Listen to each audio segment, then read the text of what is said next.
Will we never know our freedom? Na na na na na na na na na.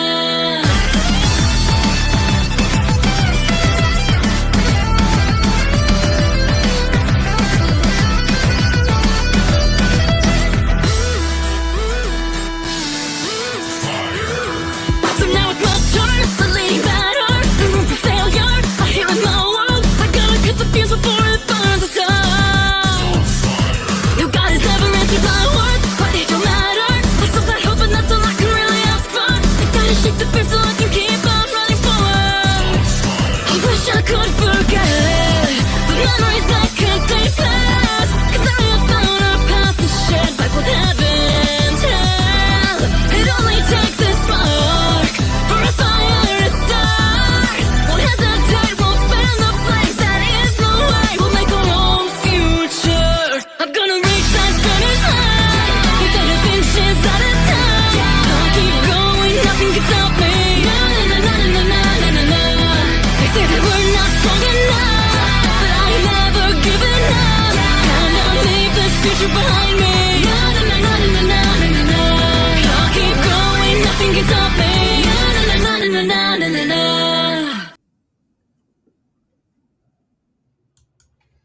Well, hello everyone, and welcome to yet another episode of Truth Be Told.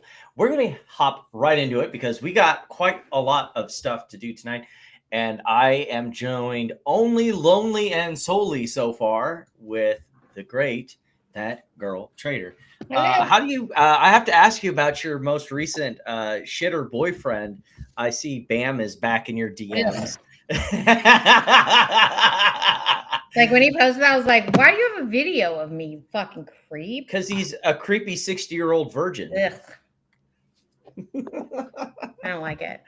Yeah, I don't think anyone likes him, to be honest, and that's his problem.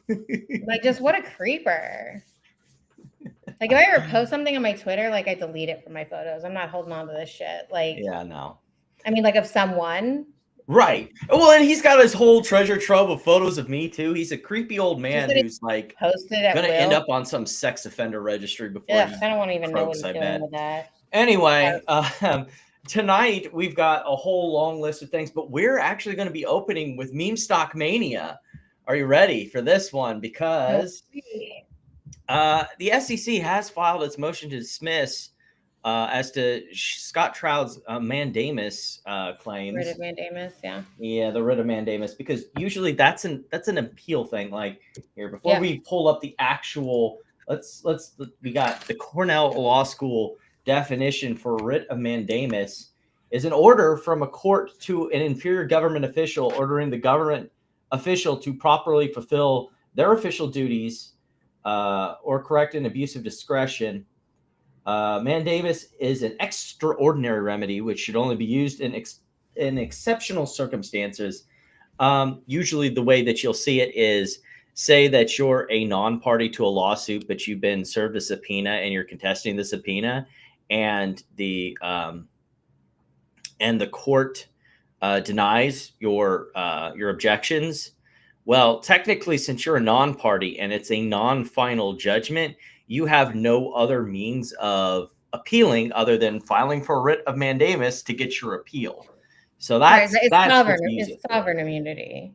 Yeah, and so it has to be something that is that is something that, like you said, is a direct power. It's not something that's discretionary. Right. It's an inherent power of the person that you're serving the writ to. Fellow officer, employer, and agent, there to perform a duty owed to the plaintiff, which means that if it's discretionary, then you don't get it. Right. Yeah, it has to be something that is of right they are able to do. Let me switch over to the window so we can pull this up, because there was a lot of good stuff in here that people in the Hold on, we're not reading this whole thing, right? Oh, no. I just, most of the introduction stuff kind of covers it. Like, we're going to skip over the background, actually, too, while we're at it, and get straight to, where was it? Because there was... Footnote 4? Well, not just footnote 4, but, like, the instant mandamus petition The crux of the petition appears to be the allegation that FINRA would allow broker-dealers to continue trading. Petitioner seeks a writ of mandamus compelling the chair of the SEC to restate MMTLP trading for 2 days. Petitioner claims the writ. That's legal standard. That's also not what we want. The petition should be lack of subject matter jurisdiction. There it is. Here's the page I was looking for. Before we get to footnote 4, there's some other things in front of here. Well, their initial claim is that he failed to state a claim. Right, correct. Well, first of all, that there's no subject matter jurisdiction. So, like, the court can't even like it doesn't even have the ability to, because it's not an appeal. Sure. This is the district court. Sure. This often because plaintiff challenges government's unlawful regulation of someone else. Standing is not precluded, but it's substantially more difficult to establish.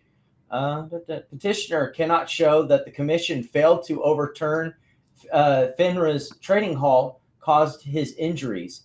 Even if the commission had overturned the trading halt on December 20th, 2022, it is entirely speculative whether petitioner would have avoided the economic loss he now alleges. True. First, even if the commission had immediately canceled the halt, petitioner would have been able to sell his share. Petitioner would have been able to sell his shares without losing money if he claims he has lost if and only if another party were willing to purchase the shares at that price. Right. Wow, it's almost like the stock market operates in a free market or something. Well, and like, I mean, I've asked this question to, well, I didn't, but Cracks did. I said to Junk Savvy, I said, what of value were you selling on the 9th and the 12th, right? Because the value was essentially removed on the 8th. Because the only value was that you would get an expert hydrocarbon shares.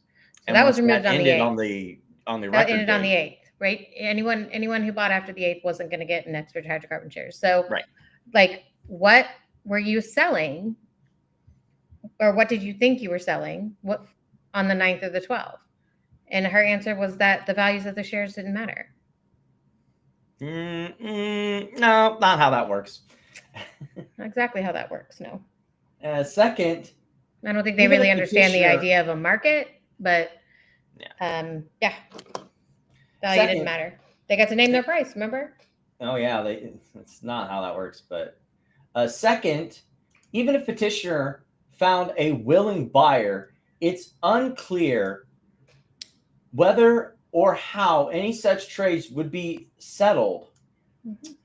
And third, to the extent petitioner complains about his inability to sell NBH shares, he does not allege that the trading halt or the commission's alleged inaction regarding the halt applies to the trading of his Nextbird shares. Because it doesn't. The only reason you can't trade your Nextbird shares is because there's no market for them. No one wants to buy this shitty company. Nobody. Well, and they took away they made it non-tradable, and they took away DTC eligibility. There is no market for these shares. Well, you could trade it. You just have to do it on the gray market, or you maybe have your broker. But, but even then, you can't even have your broker do it because the shares can't be transferred. Right.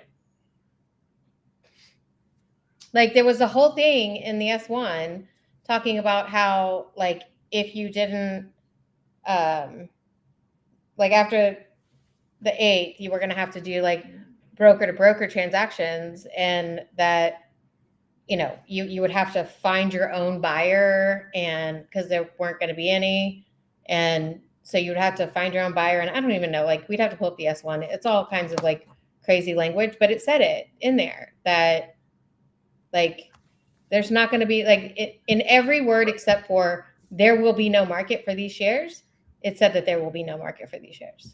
I'm going to let you handle footnote 4. Okay. If you want. Yeah. So a purchaser of, stop it. Trying to zoom in on this thing.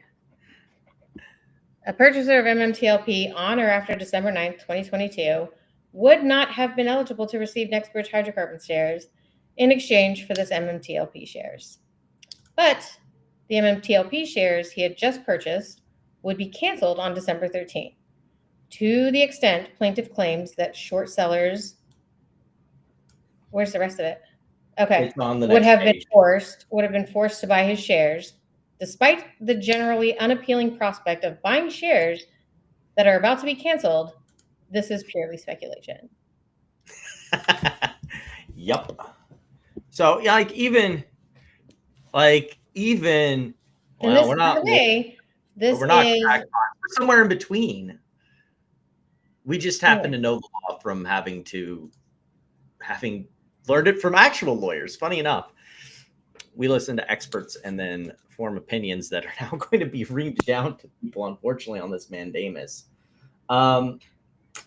Examining the other side of the coin. I just want to make it very clear that this is Paul Atkins did this, and like the narrative amongst the MMTLPers now is that Paul Atkins is coming to save the day. He's going to abolish FINRA. He's going to, do all this great stuff. He's going to save them. And looks to me like he is in lockstep with FINRA here. Yeah. Confirms that the petitioner lacks standing. A court cannot grant relief. The relief petitioner seeks. It's not clear how the SEC would resurrect MMTLP shares that were canceled over 2 years ago by the company itself. So that's the big thing here is the relief being sought cannot be done because the SEC can't just magically create shares that don't exist anymore because the company has canceled them.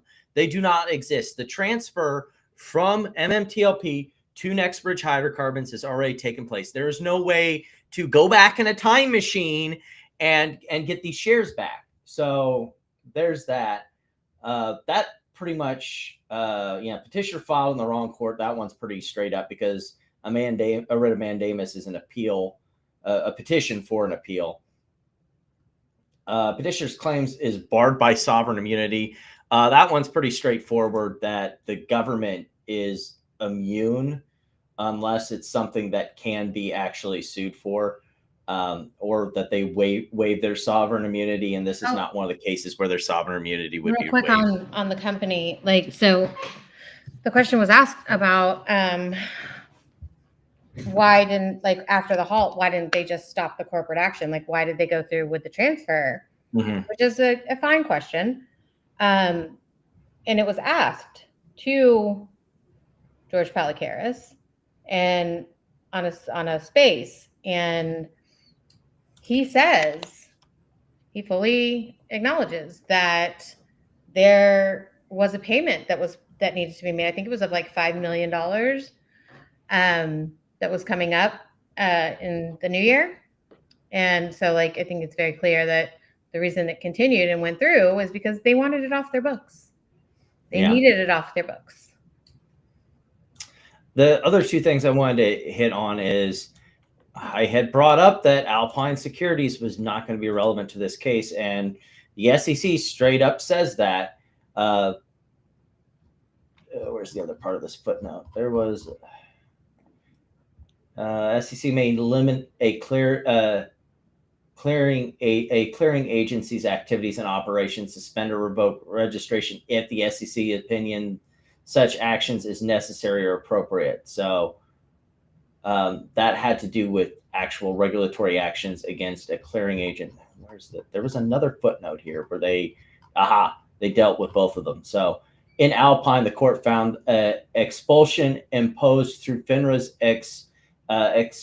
expedited proceedings likely violated the non-delegation doctrine and explained that unlike other disciplinary actions taken by FINRA, the SEC does not exercise unlimited control over FINRA's over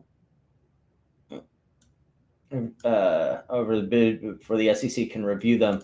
Plaintiff is not a member of FINRA and has not been disciplined by FINRA. Therefore, Alpine Securities is irrelevant here.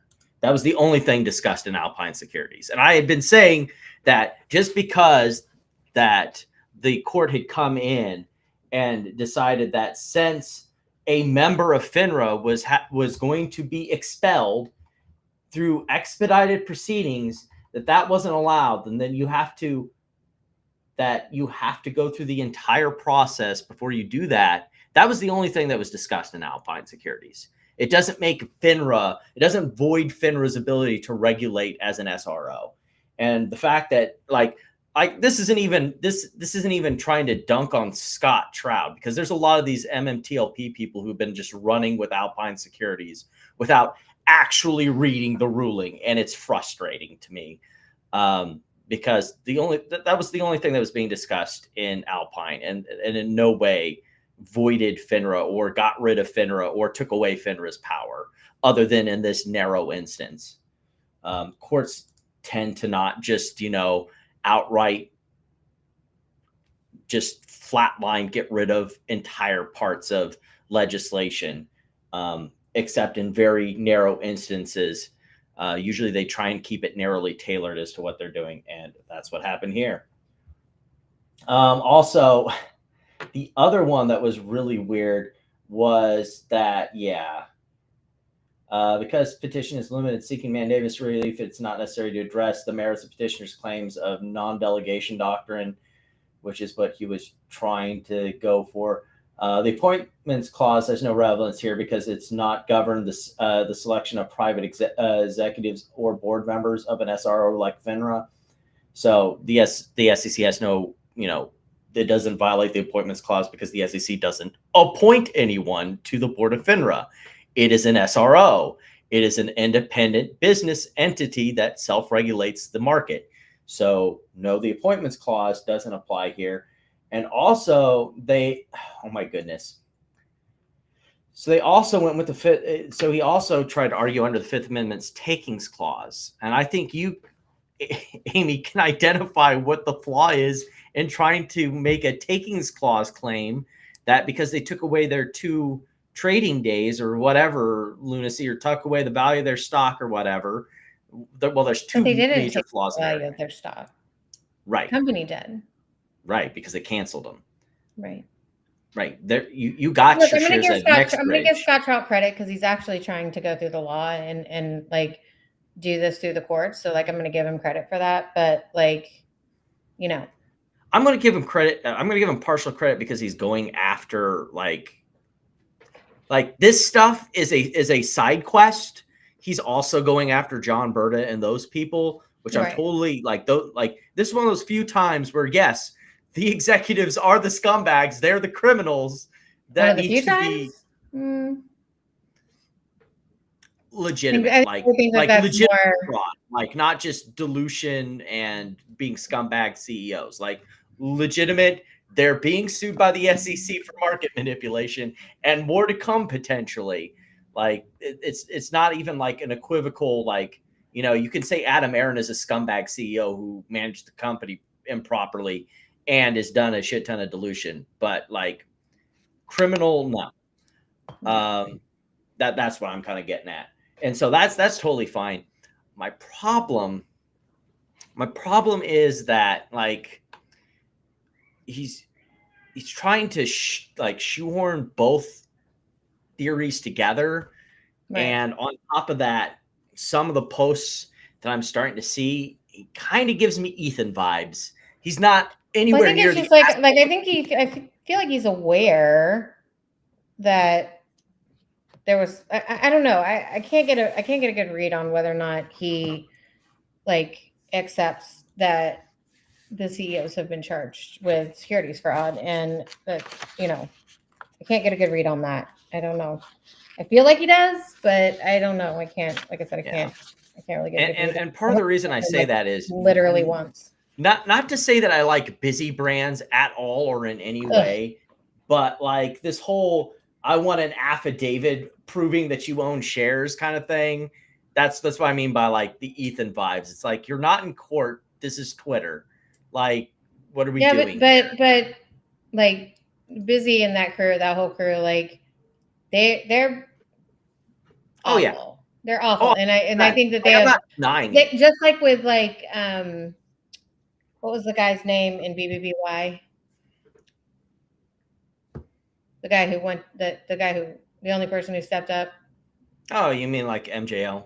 No, the first guy. Oh, yeah. On his name. what is his name? It's been so long. It's been And so. he absolutely vanished into the night after. Yeah, I mean, thing they failed. were just awful to him, and that like bullied him for like actually trying to step up and do shit. And like, you know, what is his name? Oh my God, where's Platinum? She knows the shit off the top of her head. I can't remember. I used to have it. I used to have the video on my old channel till it got taken down. So anyway, I'll but put it back up eventually. the same thing. Like it's all the same, thing. Every community does it. They all go down the same path. It's never fails. One last thing before we move on to more serial topics, then back into meme stops and our final trade. But like, this is the last MMTLP thing for now. Like, this tweet was really silliness because he's talking about like reconciliation and guardrails and all this stuff. And like you already got your stuff. You got your next bridge. Like, Pizzy Brands and Drew are arguing. Oh dear. Like, can they both lose at the same time? Yeah, because I think Scott was talking to Busy, and then I don't know, I think Drew chimed in at some point, and yeah, they're all, all at each other. They're all factioned out and hating on each other. It's like that's been the big thing with like it's a tale told this time. Like, that's been the whole thing with the MMTLP crowd is like they're all in their little factions. They've each got their little grifter that they like, and it's just they're like their little crews. Like I said, just like how the D Squad and BBBY splintered off, like it truly is. You can, like, it's like clockwork. They all do the same shit. The next thing I wanted to bring up, because we've been sort of following as like one of our more serial side quests. Have you gotten to read this yet? The report that was brought up by Apollo research, Apollo like research going into the different effects of the tariff, the potential effects that they're estimating for the tariffs, the different changes in cost prices. Like here, we got the manufacturing.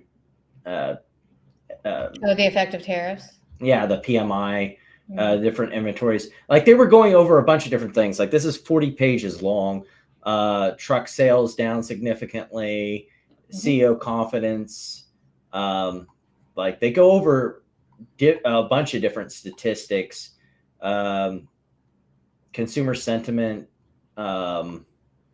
Inflation expectations are spiking back up again. So, like, I try to be careful because, like, expectations and reality can be wildly different. So you have to be kind of careful there. Foreign tourism, which I think has less to do with trade, with the tariffs thing, and more to do with some of the other policies that have been going through. Share of credit card accounts only making minimum payments. Interesting. That's been happening for a long time. Well, yeah, and I think that has a lot to do with people.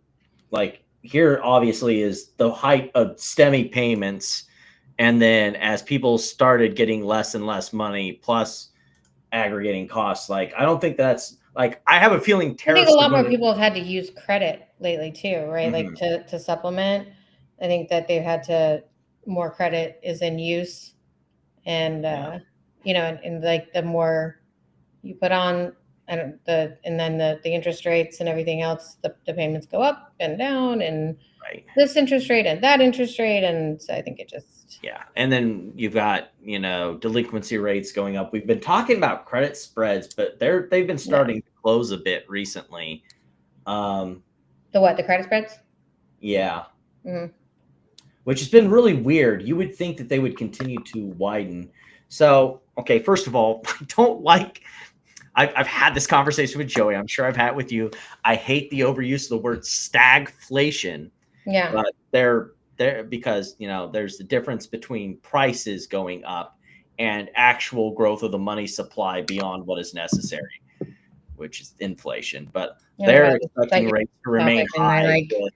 I just like snooze out. I'm like, okay. Yeah, but they're expecting. You're about to bring up that Jeff guy from the University, right? What's his name?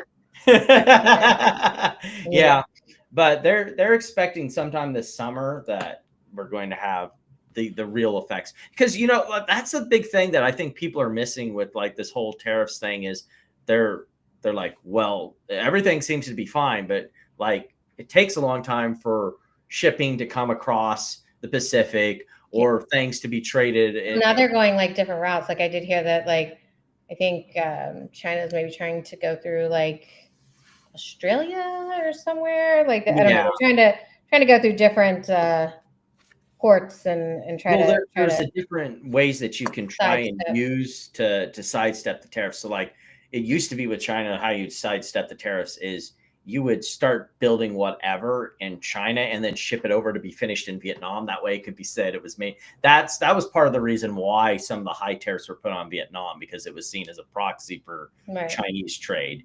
So yeah, but now they're just going somewhere else, like Australia. Yeah, which is, I mean, that's capitalism in action. Is there a way to exploit this system? We'll do it. We also had some really interesting like economic readings. So like Q1 GDP shrank by 0.3%, but at the same time, the most recent jobs report, while it was below some estimates, it was above the Dow Jones estimate and came in at 177,000. So it's like, see, this is the problem I think everyone's having when we're talking about the stock market right now. What was the unemployment rate? Signals. What's the unemployment rate? That's a great question. Let me look that up real quick. I can look it up.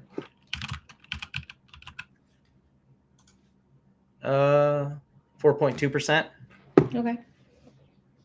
So I mean, I think the sweet spot for the Fed is like 4.4. Yeah. Across the board. Because you want to have at least some people within the who range. are looking for jobs to be able to fill new employment. Right.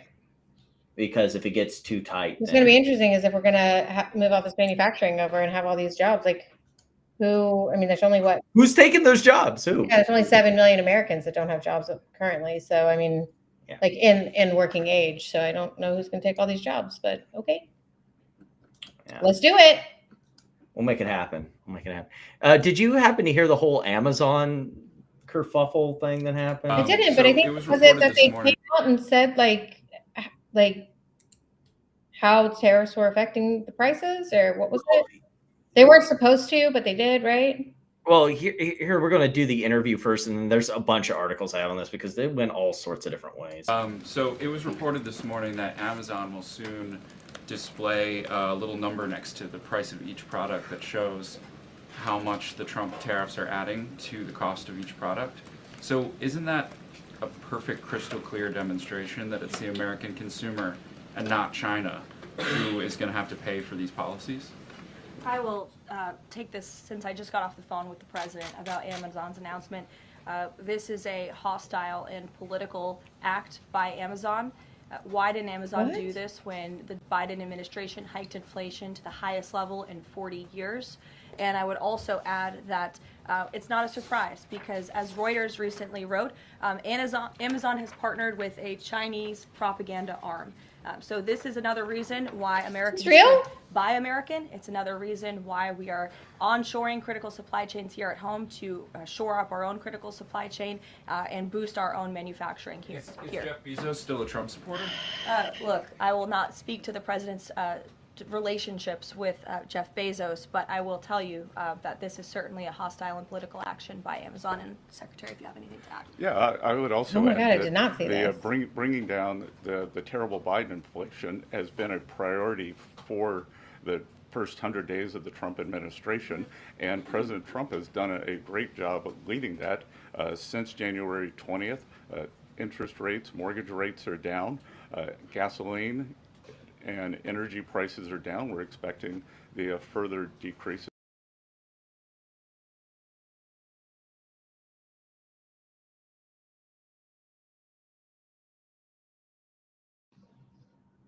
I lost my, hold on.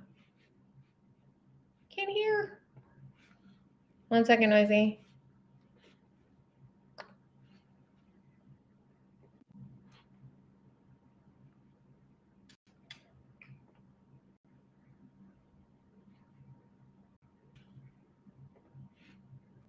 Okay, can you hear me? Okay, I see what happened. Okay, Yeah. I'm back. I couldn't hear. That was so weird. Robust. I did not see that presser or this. That's wild. Yeah, like it was way over the top. Like it was just a simple they might do this thing, and they just went. They might do what thing? Adjust Well, prices? that's that. Like no, like Amazon was thinking about putting the extra cost to from the show it. tariffs Okay, yeah. onto there, so that people knew how much the tariffs were costing them. And it was just so far afield how they there's responded restaurants to doing it. that, right? They're like it's saying like, no, I can hear noisy. Is it still a problem? Because I saw it was muted earlier. It like and then Yeah, I thought it was me. audio. I switched, but now I can hear you. Yeah, it was like it put in my, for some reason there was some glitch that Restream did, and it changed the audio. Like it was really weird. But yeah, I also pull up this article here, and like from what I understood is, But I've seen a few pictures of that where like of the receipt, and it'll say like the price, and it'll say tariff charge or tariff, whatever. So that's what Amazon was going to do, and they did that. Yeah, seems like a very extreme reaction. Well, yeah, and then there was apparently a phone call between Bezos and Trump, and what Bezos had said, which he's like the chairman Bezos now. He's not even the CEO yeah, I was gonna anymore. say he's not the CEO anymore. Like what? Yeah. Said that they were looking into it, the impact for shoppers, but they had no plans to actually post it on the it was under consideration, but they had no plans to actually put it on the website. So it's one of those stories that depending on how you want to spin it, because some people have where it's like, oh, of course you weren't going to do it now that Trump sent you a phone call, or do you believe Jeff and they just weren't planning on doing it at all, or it was an idea that was being pitched around, or if it was just a back end thing, like they wanted to know how much is this costing our business so we can figure out. I mean, that's such a strange reaction from the camp that's been saying that tariffs are so good. Platt didn't get fired. Platt just had plans tonight in jail. Yeah, no, she nobody gets fired. We're here voluntarily. Yeah, no, I put her on administrative leave. So weird. She was doing anti-American things. I got a phone call from Trump, and we put her in a closet. But yeah, it's weird. Like from the camp that's like, tariffs are great, tariffs are good. Like, but yeah, because very strange reaction. Good. Who cares if they post them? Mm-hmm. Who cares? I forgot about my jacket for some reason. It's very extreme. What's the matter? I forgot about the jacket. Oh. Dun, dun, dun, dun, dun, dun. Yeah. So one last thing before we move into meme stock crazy land. This was towards the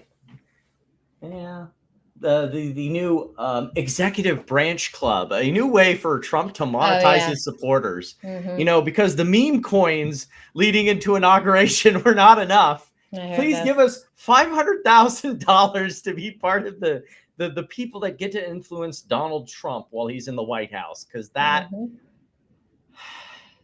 is 500K membership fee owned by Donald Trump Jr., 1789 Capital Partners. Founding members David Sachs. Oh yes, and the Winklevoss twins. Let's just get all the scumbags in one place. Why don't we? Mm-hmm. Awesome, fantastic. What is it? It's just like an invitation to buy a special favor, right? Yeah, pretty much. That's the way I interpret it. Give me $500,000 for I guess a yearly membership to be able to influence the president of the United States, to be right there. It was I've heard from several people. Well, yeah, Pulte was one of them, but that was the whole Mar-a-Lago meetups, where you give him a fistful of cash, you go meet and socialize with all the people in the administration, and either get your spot in the administration, and stuff like that. And like, you know, I've heard from several people that are significant Republican donors who were like, yeah, I didn't do those because I understood exactly what those were.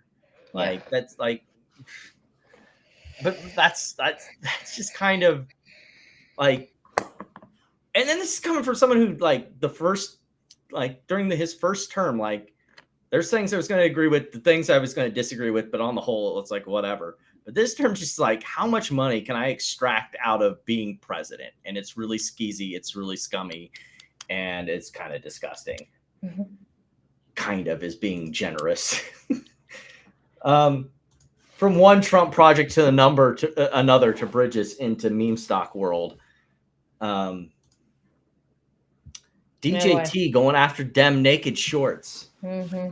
I hadn't been able to pay too much. I haven't even read this letter, so like this is part of their. Was this like a Dear Investors letter it was an SEC filing or some press release? Okay, was it like a proxy or something? Like what? I don't know what even what this was proxy, but okay. It may be one of those things where it was a press release and then they released it, because I'm pretty sure it was on their SEC page, but let me double check. But basically, I knew it was in a filing. I just didn't know what the filing was for. Yeah. Let me take a look here. I'll be right back. No problem. While I pull this up real quick. Oh, looks like it was bundled in because this was on the 29th. Oh, yes, it was. It was a solicitation materials thing. Letter to shareholders. Oh, so it's an open letter to shareholders about the different things they're doing. Truth Plus, Truth Fi. Actually, let's pull this over and we'll switch to this. So it'll give us the whole thing here.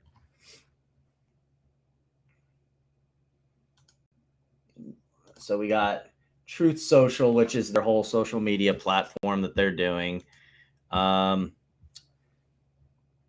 Truth Plus. Social media users were not the only casualties in the woke just going all in on the woke crackdown on free speech, dissenting TV programs, and other. Oh, so they're going to do a streaming service. Oh, you got to come back, Amy. We're getting to the good stuff here. All right. You got to come back. I'm back. Sorry. So they're going to do a streaming service, Truth Plus. Okay. So because we don't have enough streaming services, it's going to be like Rumble or what? We're going to get Andrew Tate's own streaming service on Truth Plus. Like, how much you want to bet? These are going to be all the people who are currently on Rumble or are Rumble rejects, who are going to be on Truth Plus and have a streaming thing. When are they starting that? Does not give a definitive date right now, but they are planning a live 24-hour streaming service on iOS. 24 hours? Oh, they're going to have Newsmax broadcasters. One American News Network, right? Oh, yeah, we have already got the quality of. So basically, anyone who has ever given Trump a blowjob ever is going to be on Truth Plus. We'll just think conservative news. Yeah. And that's totally fine if you're going to do a conservative news network. I mean, Fox News is like, exactly what it is. It doesn't, well. I don't watch mainstream media. Yeah, I really don't. But someone to like feed me an opinion. I can read it myself and form my own. Right. And the problem here is not that, like, it's so obviously unequivocally not hiding that, like, it starts out with the whole like woke crackdown on free speech. Like,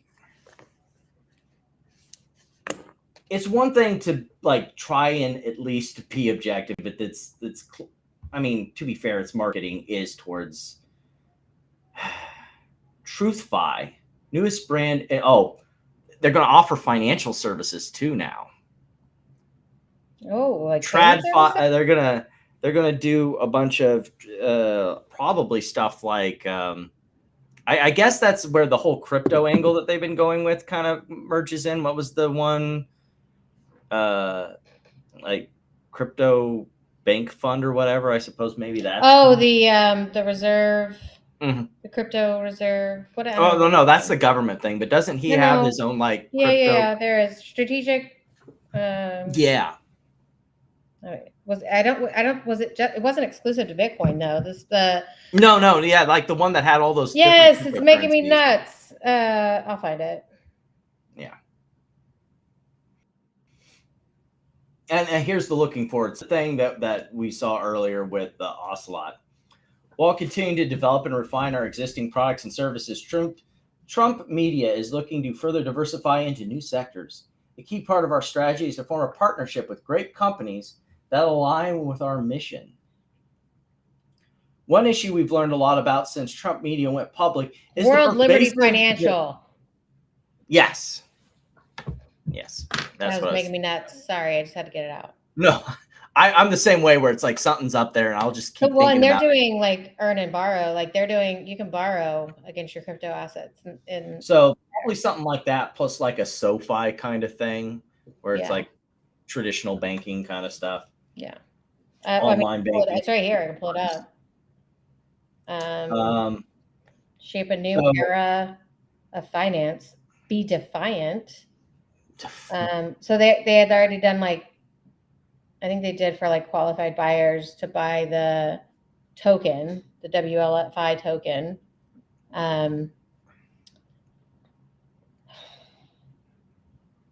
Let's see. So But that wasn't like it wasn't available to everyone. no, So- but like maybe that's like what they're leading to, since they can. Yeah, now- probably to get to put your money like into that Mhm. token thing. Yeah, there you go. Thanks, Puzzled. Oh, hey there, Puzzled, helping us out. Yeah. They're doing partnerships. Exactly what I figured. They're doing partnerships with banking and money transfers with crypto and TradFi. Yep. So, I mean, that makes sense. But I don't think that's Trump, right? get that they've got all That's this the money. Eric and Donald Jr., right? Or probably mostly Eric, right? I get that they've got all this money, and it's clear that they want to build this out to be more than just a social media platform. But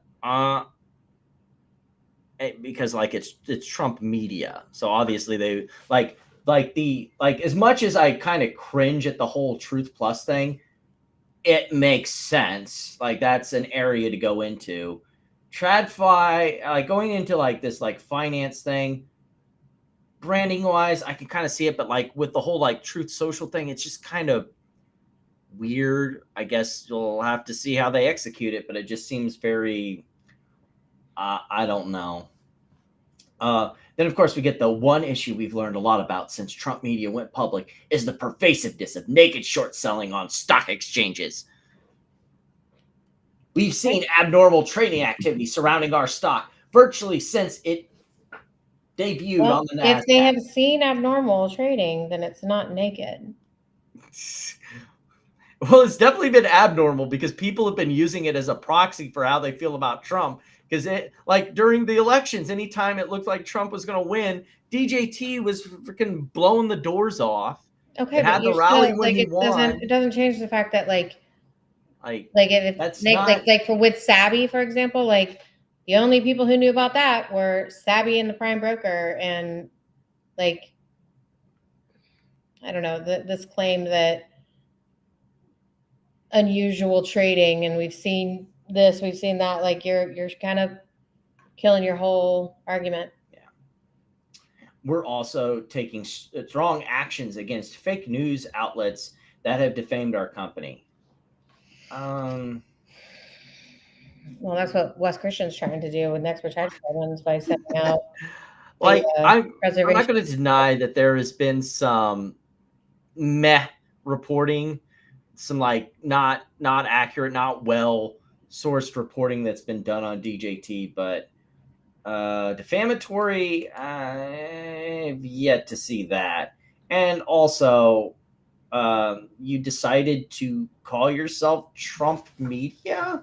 I mean, if you didn't think that you were going to be attached to like the whole Trump thing, like as fucked up as it would be, it's kind of fun to look at the similarities between yes, because this is the exact same stuff that Musk has been trying to do with that. Would they 100%. Would it still be a merger? I don't know about a Would it still merger. be interesting considering that he just created a Ponzi scheme around X, basically? Well, we'll get to that in a second because there's some new stuff on that one. But or they plan on competing and like maybe not merging, but like beating them at their game and then absorbing them. I mean, either or. But like that's a good point, that it's kind of interesting that they're trying to basically do the same thing. The only difference is that DJT has Donald Trump name and has a lot of cash sitting on its balance sheet. They currently don't have a very effective There's more than business, one Trump, so but they also can tap more readily the equity markets for additional capital if they need it, whereas X is private and it's a lot harder to get money. Well, they haven't done any offerings, right? Not yet, no, because they've got plenty of enough. It depends what sort of expenditures they're going to do, because clearly they want to do a whole bunch of stuff. That may change. Yeah. Because now they want to do a streaming platform. Now they want to have a financial. Do we know how much cash they have? Arm. Let's take a look at that. Because that should be something that should be easy to. I know last time we checked that based on how much they were losing per quarter, like they had plenty of cash to go for a long while, but I don't know if they have JT that much cash on. I don't know how much cash they have as far as just. So as of December 2024, have they not reported earnings since then? They had about 700. Cash on hand currently as of December Q4 was 777 million.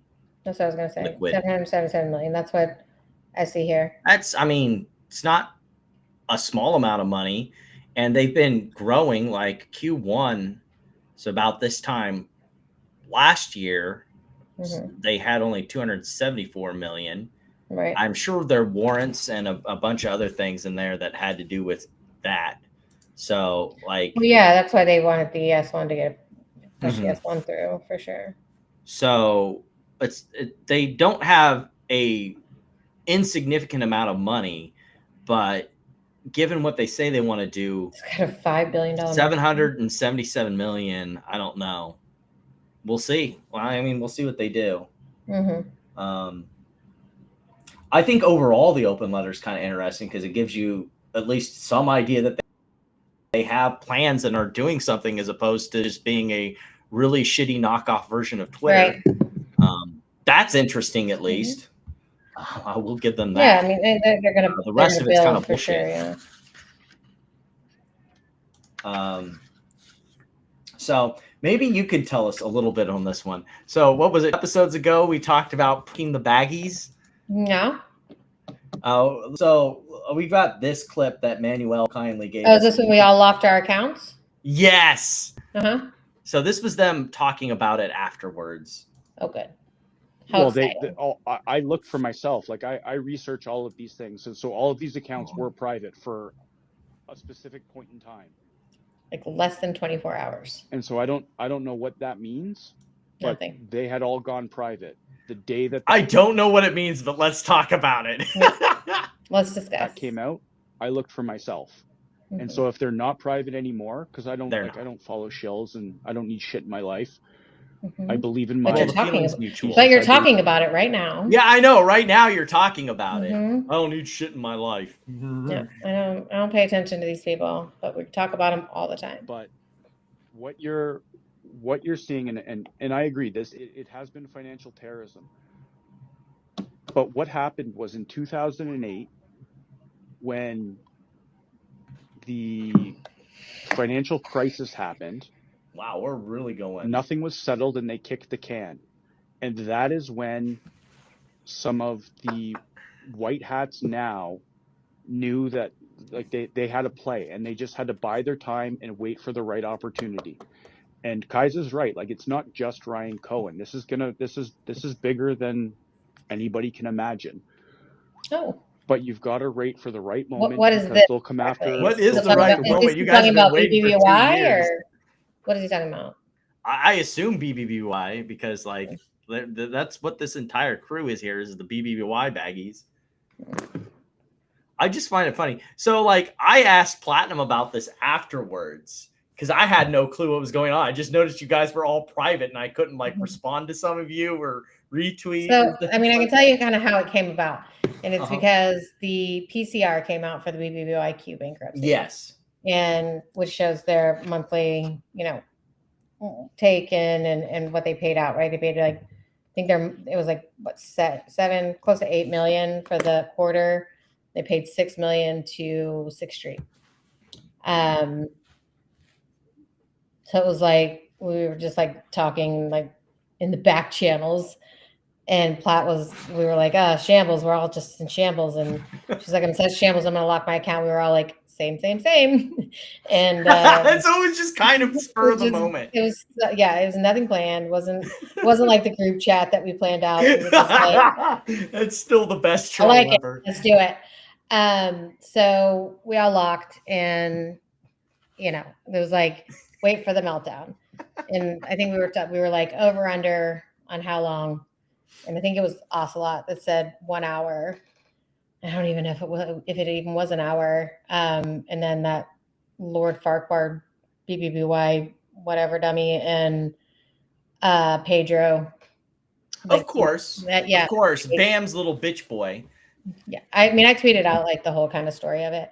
But they tweeted it out, and then it started to spread. And then it got to AMC, and then it got to this one, then it got to that one. And you know, oh my God, we won. The shills locked their Twitter accounts. That means we're going to be rich. There has to be something coming. Oh, I mean, it's just insane. Like the way that, like, we're nobody. Like we have no effect on the stock market. They never learn. Like, but like this wasn't like funny you should say that. This wasn't like the last time where we actually like planned it and made like a fake group chat or anything. Platt was just like, I'm going to lock because I'm in shambles, and we were like, ding, ding, ding, ding, ding. Well, and that's the funny thing is it's like you don't even have to try. Like the bar is so low. You don't even need to bait the hook. They will swallow the hook themselves. Absolutely. Yeah. And we just watched it one by one, right? As it went out and went around, and each one was like, oh my God. Tomorrow we us. I will say this time around, I will give Drew less of a cookie. Yeah, he got it when we did the group chat too. So I mean, yeah. Well, and we afterwards said that we were all in a group chat together to troll them. So he's like, if I had to guess, no, dude, you don't need to guess. We fucking told you already. Yeah, Pedro says, well, that's like if you go to my tweet, like the funniest one here, I can find it and I'll put it up. Hold on. It's the funniest. I think it was the funniest tweet of the evening. That evening. Let's see. But you can go ahead and finish reading Drew's. No, I just like it's the same stuff. It's like, yeah, he got it. He called the fucking obvious that that you got had again. Yeah. Twice in what, 2 months now? Not even. Okay. Go away. Why is this promote thing on my screen? Never going to pay you to promote my tweets, Twitter. Okay. Tries to get you every time. So, hold on. Let me make sure I don't have anything weird on my screen. Okay. So, share it. There we go. The funniest part, where is it?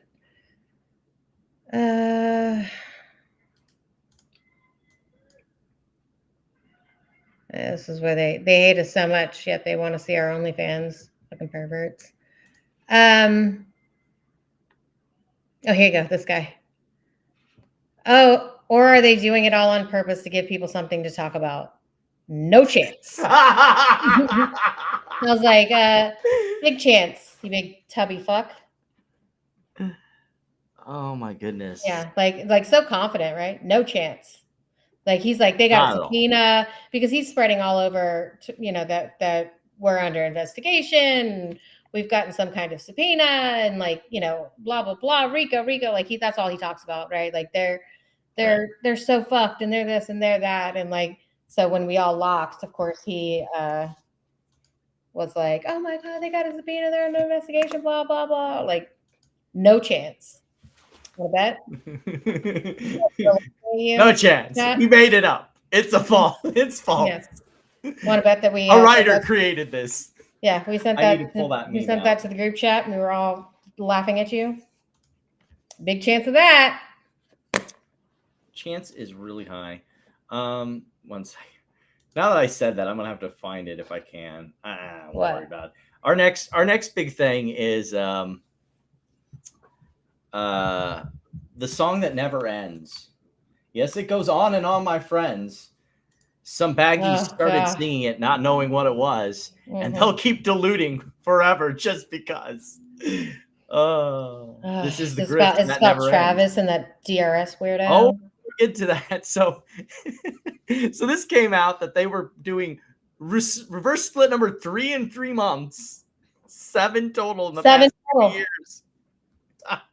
And they've issued like some ridiculous, like somebody did the calculation, like they've issued like something quadrillion shares.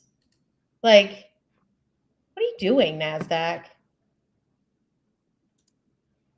That's a great question. What is the NASDAQ doing right now? I don't know, but they need to give it Nothing. the euthanasia shot and like just let it cross over the rainbow bridge. Just need to over this company. It's so crazy. But so we found out that they were doing a 1 to 2 to 1 to 250 potential reverse split. Then yes, like how this started is hilarious because it started on a post that I did where I was talking about like, yeah, this would be the reason why Doug was suggesting that NASDAQ should start yellowing these their rules, and it should have come into effect already. But like, if the stock falls under $1 within a year of the reverse split, according to NASDAQ, it says that they would be delisted immediately. Yeah. So I don't really know where we are with new rules, but so then Travis pokes his stupid fucking head on here. This fucking accountant. I strongly doubt that he's a fucking accountant. And I think he is, and from what I don't know if this is true. This is just what I've been told, that it's at like Chuck E. Cheese or something like that. And that's not even a joke. Like, that's for real. But I don't know where I heard that. So Probably he started arguing with Kendall because Kendall was saying, you know, the reverse split says like that they have 10 million, and that's me.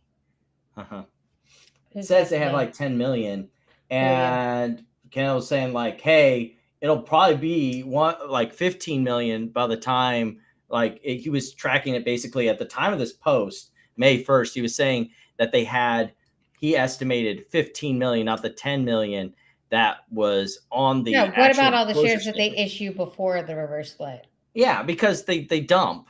It's just a continual dilution. Like, yeah. I don't know why they think like it may start out at 15, but by the time they actually do the next reverse split, it's probably going to be at you have those people who hold 50. all the warrants and convertible bonds and stuff. Since they're fixed at the pre-reverse split price, they want to get their money before it gets fucking reverse split. So then, and I'm trying to see what this DRS guy was saying. Was he saying that like if you DRS your share that it's not affected by a reverse split? Yeah, because that's crazy. What? Yeah. That's not true. Yeah. And so, funny enough, like while they were having this argument, by the end of May the 1st, they dropped it on the 2nd, I believe, but May the 1st, they had diluted even more than even Kendall had. That's what I'm saying. Like, it's just, like it goes down when they reverse split, and then they just dump all the way up. So 17 million. Out there and outstanding, which is hilarious. And it's so crazy. I have to go to the bathroom.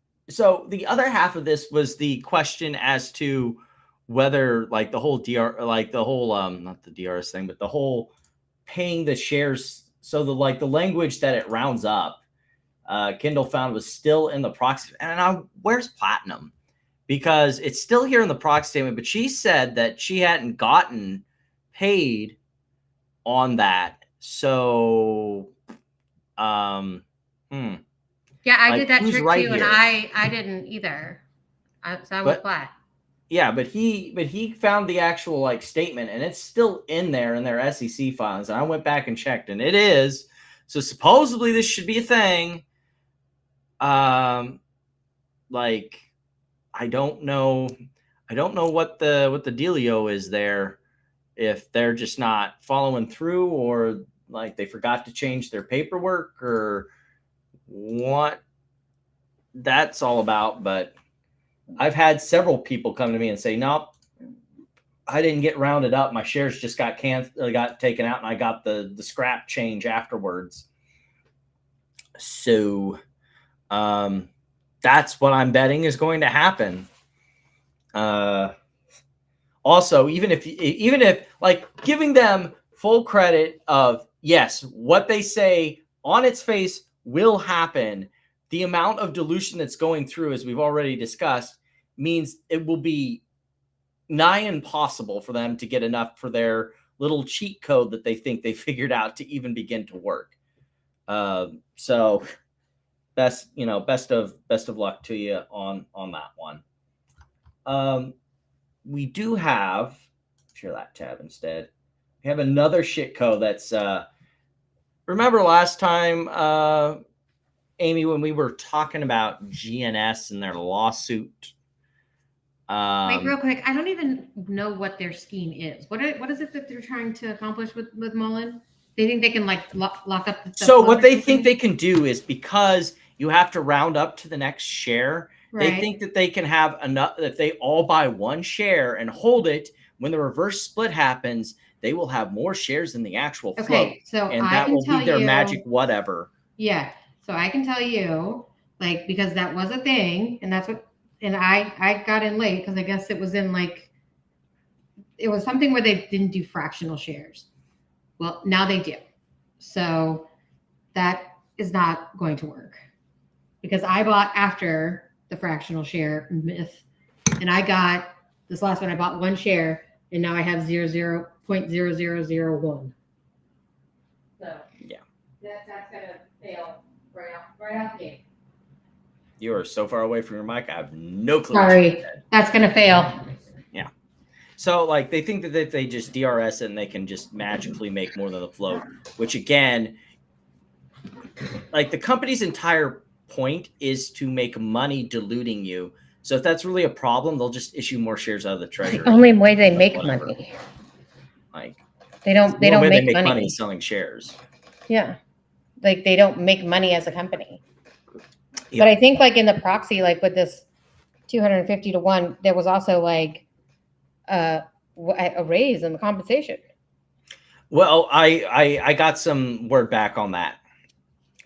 Yes, technically they're asking for a raise in compensation, but actually the reason they're asking for the raise is because their share grants are split, so they need to What are their ask share for grants a new compensation package to basically fix the effects of the reverse split. So that's what they're doing.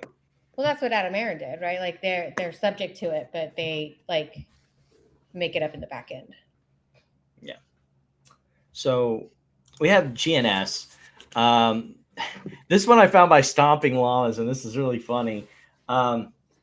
They sent out a proxy with even this like this cute brochure, all very colorful, talking about their Bitcoin future and their mission and their metrics and Oh yeah, their genius cities and everything. They don't have Bitcoin anymore. Well, they still do, just not as much as they said they did. I thought that the latest filing was that they sold their Bitcoin. They did not sell all of it. They sold most of it, though. The company dramatically Because wasn't it determined that they couldn't use the company's money to buy Bitcoin? Not according to this filing that they made, where they have reduced their holdings from 440 Bitcoin to 66. Mm-hmm. Oh, so apparently they also have the Christian. I didn't realize that they Dong. had a West Christian lawsuit. Do you see Tony Dong's comment here Yeah, for you? yeah. I bet it's not as long as Pulte's either. No, it actually stops where it's supposed to, right at about your waistline. You mean it doesn't go all the way down like past the No, bottom of your zipper? Does not go into the next zip code. But yeah, that's an interesting thing. I think a lot of it has to do because the lawsuits that they have, part of maybe what you said, that they couldn't, hold as much as they could, or do the MicroStrategies grift. But also you have their lawsuits. They have a new one out. So they have the one that they originally did, where they're basically suing the company that they did the merger deal with, and they're also now giving RICO charges. Everyone's favorite RICO. But I think but is theirs like legitimate though? Well, we can take a look, because I don't think I downloaded the. I thought the they actual had complaint. like kind of a legitimate. So this is it right here. One second, I'll switch out to it. Isn't this against the same board members that like tried to Yeah, it's against the same get him out people. while he was on vacation or on his honeymoon or No, is it though? Is it like the guys who tried to kick him out were the ones that were? Because yeah, it's Mo, I thought it Michael, was them. if you remember them from the other lawsuit that Yeah. was trying to countersue them, they're suing them for RICO. It's again another one of these LZG things. So Oh, this is their little crypto dividend thing they tried. yeah, and that has to do with it. So that's part of it. So that's part of the RICO suit. So they're basically trying to have some sort of stay in place while they resolve this fraud thing, and then they have the RICO case on top of everything. Just do yourself a favor. Just stay away from shitcos. Just don't, like, Genius Group, Mullen, just stay away from the headache. Just don't There are very obvious red flags on all of these companies, and if you don't know what they are at this point, then I don't know. I don't know how you're here 4 years later and you've learned nothing. But here we are. Some people have, which I'm impressed with, and I'm happy. And a lot of them are viewers. I'm even learning about things as we go along. So long as you're doing that, you'll be fine. But if you just want to, get stuck in the same rut of trying to short squeeze with these scammy shit codes, Yeah. Look your finger. You're gonna get the same results. Yeah. Over and over and over again. Yeah. This Well, there's one, very obvious names that are involved in these companies, and when you see them, it should usually the same people, sometimes with multiple companies. all of them. Yeah. This one, I'm gonna let you handle because you brought it up to my attention. Oh, yeah, Antara. So this one, like, everyone was running around, like, especially in the AMC community, said, "Yeah, we took down Antara." Except what's that They title say? definitely got you on that deal. That's for sure. What does that title say? They're the reason that they reverse split and the only way they got Antara to even buy as much as they did was that Antara required them to reverse split and convert. So I don't think but I don't really even know how much money they made on that. I don't think I've ever looked, or if they lost money on that. I don't know. Yeah. No, well, no. The only thing that But they the had to reason pay back with the short swing was their options and their swaps. Right, but they were doing the arbitrage. Right, but they were doing the arbitrage by using puts and swaps. So the only thing that they made money on was selling their ape. Right. Which they made a lot. Well, so I mean, let's see what they said that. Oh, wait, the It's story basically has, a wind down because the story founders has leaving, changed right? since last night. So just looking at like the summary of it. So the story has changed here. Anyway, go Like, ahead. the title itself should let you know that like baggies didn't do anything. Well, yeah, and I have like honestly haven't. I think they really blamed more of like inflation and turmoil in the markets and things like that. Oh, you have it up. Yeah. Mhm. Like it doesn't. They don't say we made a bad trade Yeah. in AMC, and that's why He's we're closing. going off to a different fund, and so they're rolling up the fund. Right. That like this happens a lot in finance. I don't know if you know. Like hedge funds just decide to roll up all the Well, time. none of the reason anybody even knows anything about Antara is because of AMC. So Yeah. of course they're going to think that they won something that happened in what 22, 23. Yeah. I think this is a good point in time to go into the AMC baggydom folder. Let me see here if I can show in folder. Yeah, let's put this open with that.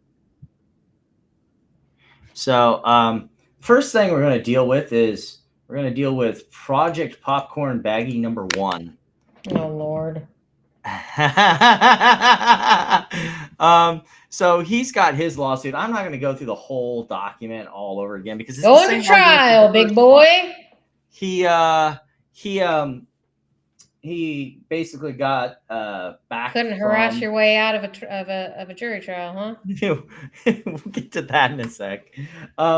But basically, he got the motion in opposition for the other sanctions that he tried to throw. It's the same stuff as we said last time. Like it's absolute silliness. He's not going to win on this one. He's not like he's been striking out this entire litigation, and these are all claims that have already been litigated in state court, so he can't litigate them again in federal court anyway. So enjoy your L. You've got a bigger L coming though. What does he have in at the chancery? Is it like a bench warrant or like? It's not the chancery. It's in Wilmington County in Delaware, or Wilmington, where the capital is. He has a bench warrant for civil harassment. Okay, so he does have from like a Zern and Delaware. They can arrest it. Okay. Yeah. So that doesn't that doesn't follow him, or like they're not going to be like. Yeah, hey. Unless he comes into Delaware, they're not going to do anything. Yeah.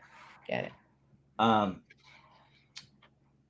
So we, as we've discussed before, Ethan has, I said previously 18 counts. It's actually 20 counts, 3 counts of aggravated harassment via threat, aggravated second-degree criminal harassment for threats, another 16 for aggravated criminal harassment via making threats over the phone, and 1 just aggravated harassment by annoyance. And of course, the 1 count of criminal contempt for violating the restraining order. What we do know about the story is he will be going to trial on that. If there's anyone who lives in the great city of New York in Queens County, if you could drop in on June 18th at 9 a.m. at the county courthouse to check in on our boy Ethan. Named Larry, who I think went to his ones when he was in either when he was at Rikers or before. I think it was when. But he would go to the trials and like then report it all back to the community. Well, I think he's like a retired guy who has nothing else to do, so he would go sit and wait for Ethan to come to court. Oh boy! One day, I wish I had. One day, Ethan was like the very last one. He had to wait all day. I would happily sit there and just. I don't have that kind of time. I don't either, unfortunately. If someone does, though, please ask him about his purported meeting congressmen in Washington D.C. and also get back to us on that while you're there at the trial. Like the consequences for this? Like, is there like maximum jail time? sentence? Like they're misdemeanors. They're probably going to have him serve at least the harassment stuff concurrently, if I had to guess. But I don't Wasn't know. he already in for jail certain. for like a couple months? He might just get like No, time served. he was or- like they pulled him in until he could post bail on the criminal contempt for violating the restraining order. That, and then he got bailed out by scam investor. Where'd he get? You know, that guy got no money. Where'd he get money? I want to say it was like okay, if the actual bond was like 20 grand, then like it would have been like what, 2K, maybe $200 to bail him out. It's like 10% of whatever the bond is, I right? thought his bond was like set at like 50 grand or something crazy like that. You're thinking of Nelson Willis. No, I'm not. I have to pull up this the docket to actually look it up, and I don't feel like doing that again. That's fine. But It doesn't matter. but like I would say, like technically, the max sentence that you can get on second degree criminal harassment is 1 year in the slammer. Given he's a repeat offender, I would not be surprised if he got at least a year. That's my personal opinion on the matter. Like this he's done this multiple times, and he's been a public nuisance multiple times. He shouted down judges in a courtroom. You know, like this is a guy who just does not fucking learn. Go away, enjoy your time at Rikers for 1 year and your little staycation in prison. And when you can become a productive member of society, you know, we'll check back in a year. Yikes. So that's my opinion on it. And if we got rid of Ethan for a year, awesome. Oh, that'd be great. Get rid of him for a year, please. In other news, number one cuck. I'm not going to sit through his entire spiel. There's one part of it that I wanted to get to from here that's really that took place has to be included on there because we trusted him and he lied. It was complete embezzlement, you guys. Complete embezzlement. I guess we're just going to make up shit. Wait, I got to remember who I'm talking about. There's other things, malfeasance, all that. Fiduciary duty, lack of fiduciary duty, all. Okay, so again, what I told Ethan, if you could please look up zone of insolvency and get back to us. Included. Now, of course, the one thing that disappoints me as well is I make that invitation. ivtaculus they @gmail.com. think that fiduciary duty means that he like is obligated to like give you a MOAS, and like that's and he's not not what that means. You know. Points me as well as I make that invitation.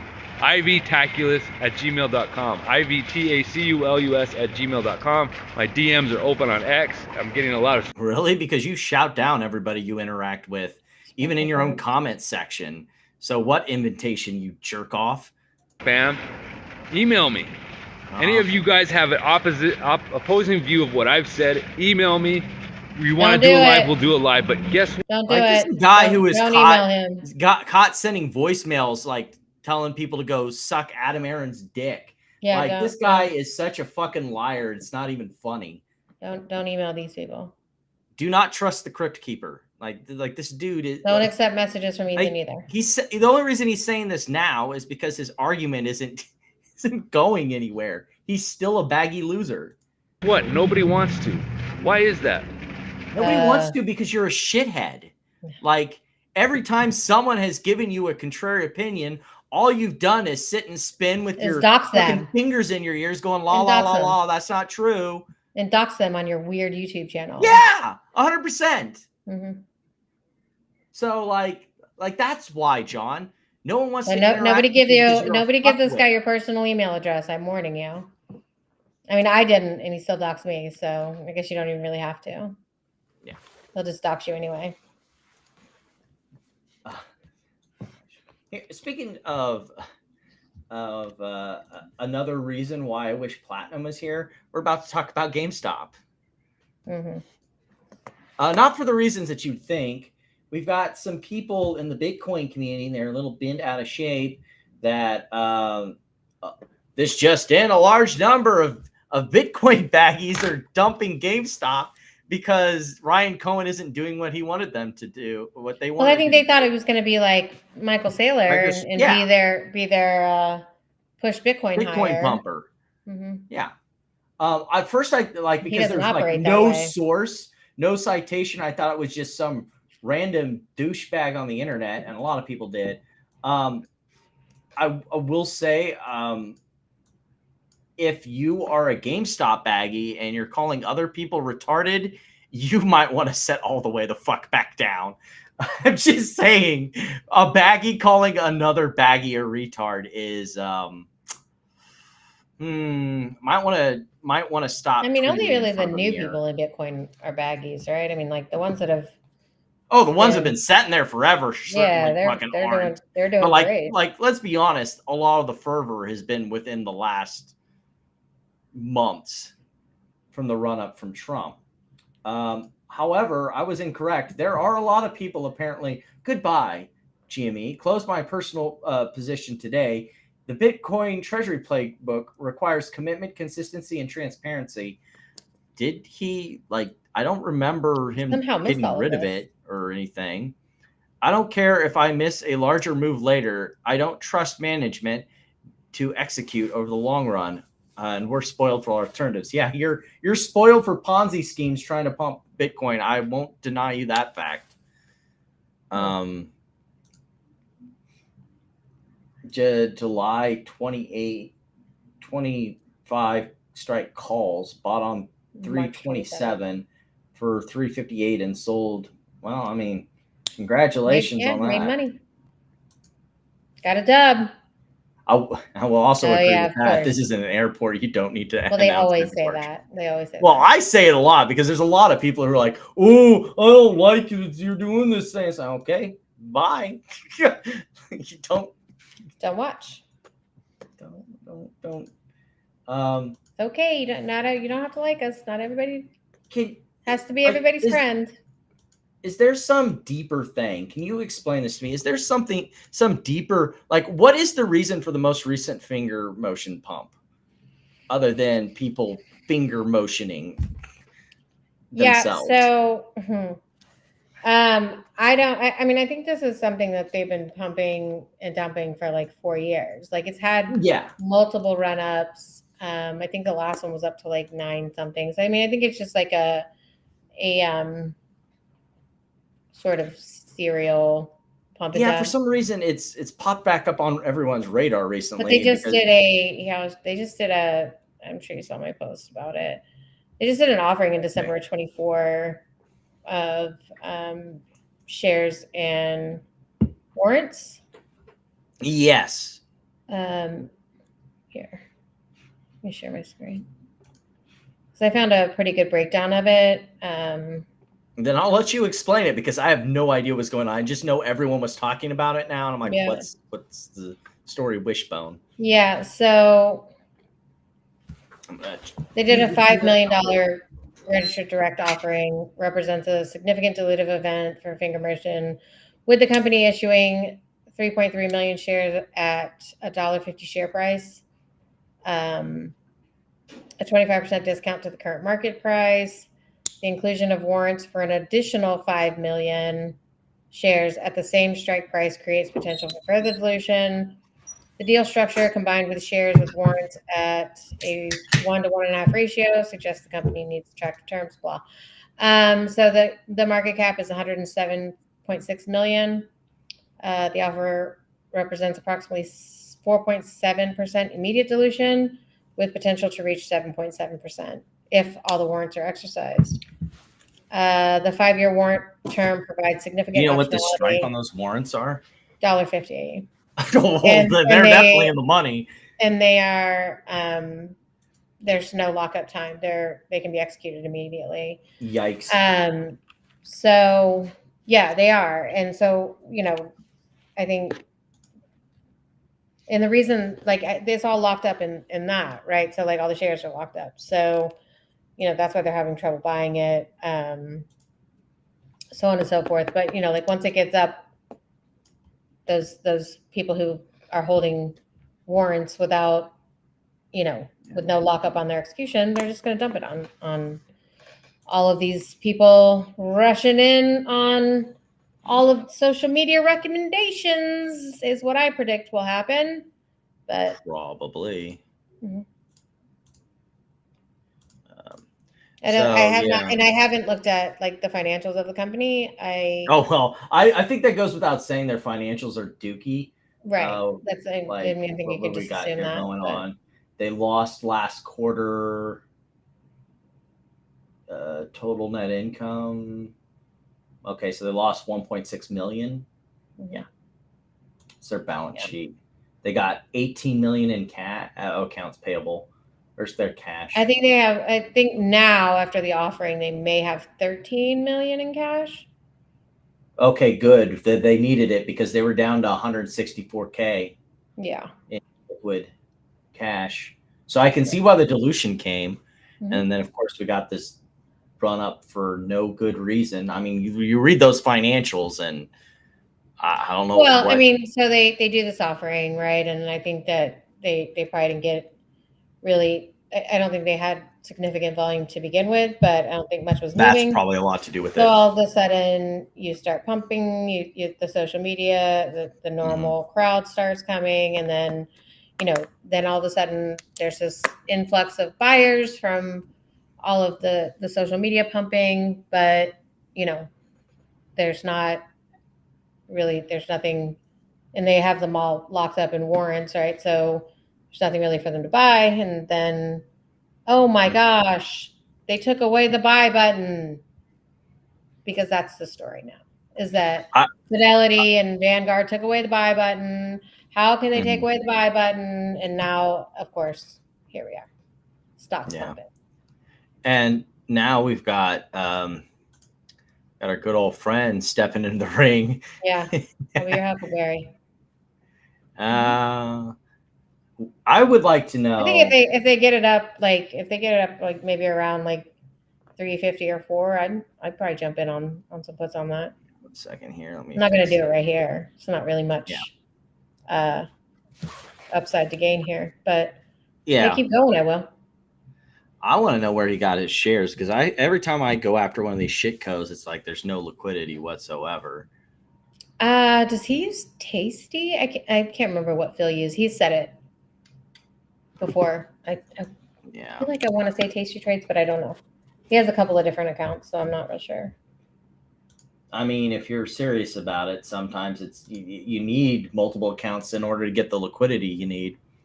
Well, and this is like when demand starts pumping like this is the time to I think somebody there was a huge spike in the borrow rate, right? Like that's when people will say turn on their lending and start, at least the smart ones will start collecting interest.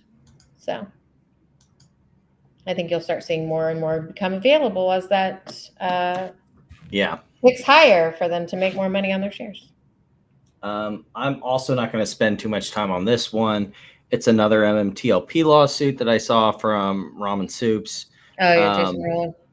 Yeah, I didn't even know this existed until he pointed it out. And it's suing the same people, FINRA, the DTC. Who else? I don't get what they don't understand about these 1 to 100 John Does. What? I just don't get what they don't understand about immunity. But I think the 1 to 100 John Does are like the pumpers. The evil naked shorts. No, I think it's the social media pumpers. I mean, maybe. But I'm not going to take the rest of those social media. I think that Ramen had like a cheat sheet on who, just by descriptors that these folks were, but I don't know who they are. Because all the other ones, they were also suing John Berta and everything like that. The Scott squad with Jen and all the rest of them. I am pretty sure there was like a pretty big, they had John Does for all the like social media people, but I'm pretty sure all the rest were just like John Doe 1 to 10 or something like that. Mm-hmm. So that's what kind of threw me off. It's like 1 to 100. What the heck? What? What?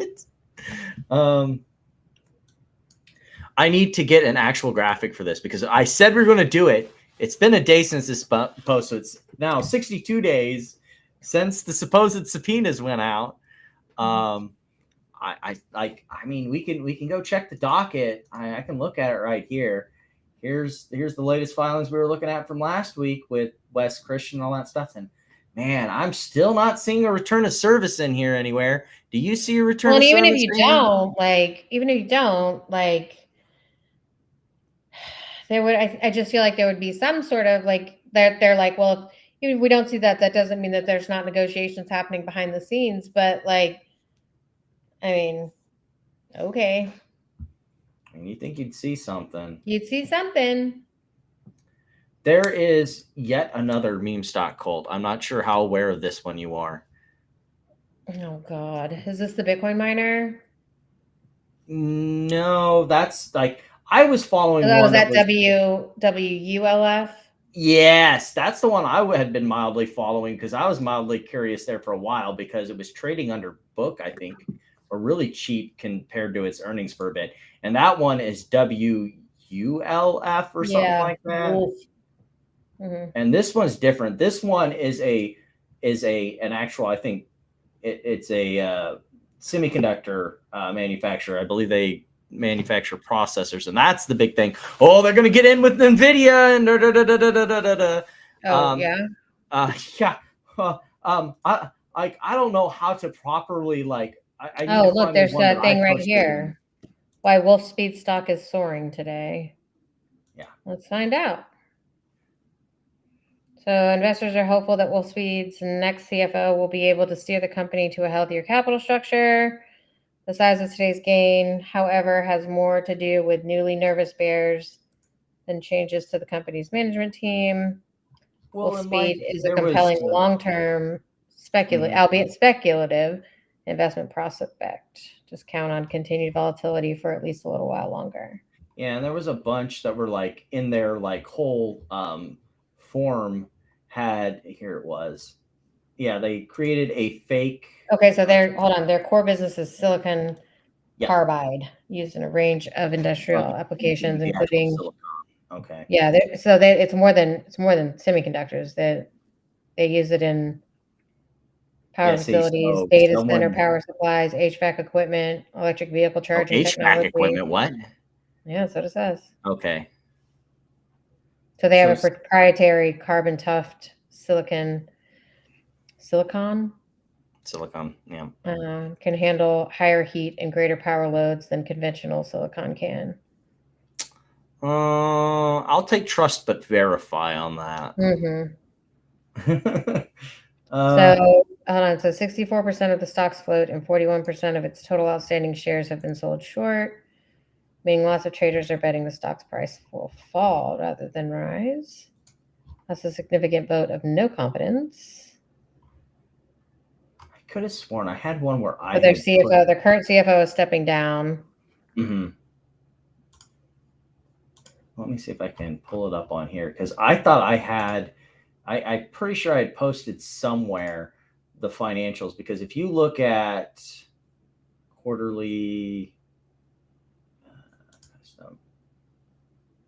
want to see. But like, if you had looked at the charts on Webull, if you looked at their financials, like they were like exponentially losing money. Like it was a cash. Well, they're set to grow annually at a pace of 34.5% through 2034.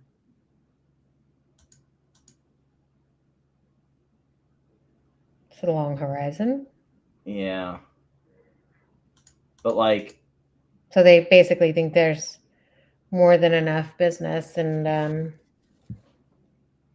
yeah, I was like trying to find the chart, but if you look at it on Webull, it's like an look like a total exponential like revenue loss quarter over quarter, and their assets compared to revenue is quickly closing. So, Amy, what do you think is in their end of the future? Last year, the unprofitable 680 million market cap company is sitting on nearly 6.7 billion worth of long-term liabilities, Yeah. Yikes. I We are see dilution in heavily your debt future. ridden, huh? Got a lot of debt, Yeah. Yeah. and they don't make any money. Nope. They lose a fuck ton of money. Mm-hmm. Here it is. This is what I was looking for. This isn't the one I posted, but here is their revenue income statement on Webull. Exponential losses. Yikes. It is bad. Super bad. Yeah. Wow. So Okay. yeah, I would stay away. It doesn't look good. I mean, I guess if you're gonna jump on it, like, I don't know how much of it. I mean, it does have some pretty big short interest, so ride it up and get the hell out. I don't think that's I don't think it's something you should hold if on you want to. to play that game, Right. I wouldn't. Then flip it short. If you're gonna trade it, like I think it's a reasonable trading scenario. Yeah, I'm not big on those kinds of moves. So our big meme stock thing that we have for the night is kind of not meme stocks, it's more NFTs. So I don't know if you saw this, Amy, but apparently there was an NFT holding that got their Cloudflare hosting downgraded, and now all of their NFTs have disappeared. They no longer exist. I thought the blockchain was supposed to protect against this. What is this? This is what? This is like a NFT project? Yes. What is it? This was pictures were part of a Clone X RTFKT collection, a Nike-backed NFT project done in collaboration with a Japanese artist. They disappeared because the corporate overlord that acquired them was no longer investing the time or capital into the project. And then, oopsies, your NFTs that sold for millions of dollars are gone.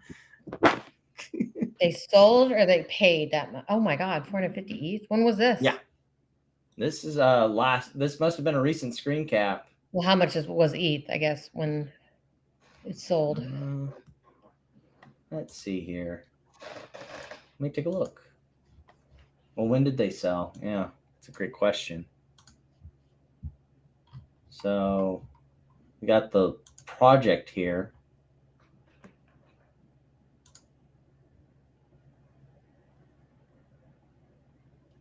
Well, this doesn't give us a good idea because these are all clearly something different. Those look like are those the NFTs? No, this looks like something different. It says Clone X at the top. Isn't that what it was? RTFKT. So Clone X, but something. So these are just straight up Clone X. So it was made by this guy, but it was another project. Who was the hosting site? Cloudflare. And they just nixed it? Yeah, because they weren't paying their hosting bills, so they downgraded. Oh. Imagine spending 1.25 million on a rare NFT, come back 3 years later, and the image is just gone. Well, and if they're not trading much, then they're not collecting royalties on it. So yeah. Nike bought RTFKT in 2021. Oh, so this is bought by Nike, like literally. Oh, sorry for your loss. Yeah.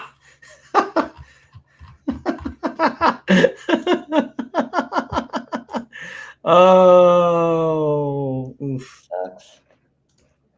But I mean, that kind of like you're not paying the bills, man. Like, not yeah.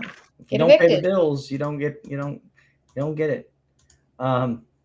Just like if you harass your broker, they kick you out. You're spoiling. You spoilers. Oh, sorry. Not yet, but I'm sure it'll come. We do have an update in Logan Paul case versus CoffeeZilla. Recently, remember last time, I didn't even show the whole treasure trove. Usually I skip the exhibits because they're full of stuff that's usually in the document anyway. But apparently there was more like exhibits of Logan Paul's dastardly tweets about, or not tweets, but messages between him and his friend about how they were going to fuck over CoffeeZilla. So if you were just like reading the main document like I did, you missed out on a whole treasure trove of other stuff. There was also these other 4 exhibits that were filed under seal. And so the most recent filing that we have was Logan Paul trying to make sure that stuff stayed under seal, is my understanding. Let me see if I can find the document here. Yes. Plaintiff's third motion to preserve confidentiality designations. So what I'm hearing is going around the rumor mill. I mean, I would say most NFT projects are money laundering in disguise. Not wrong.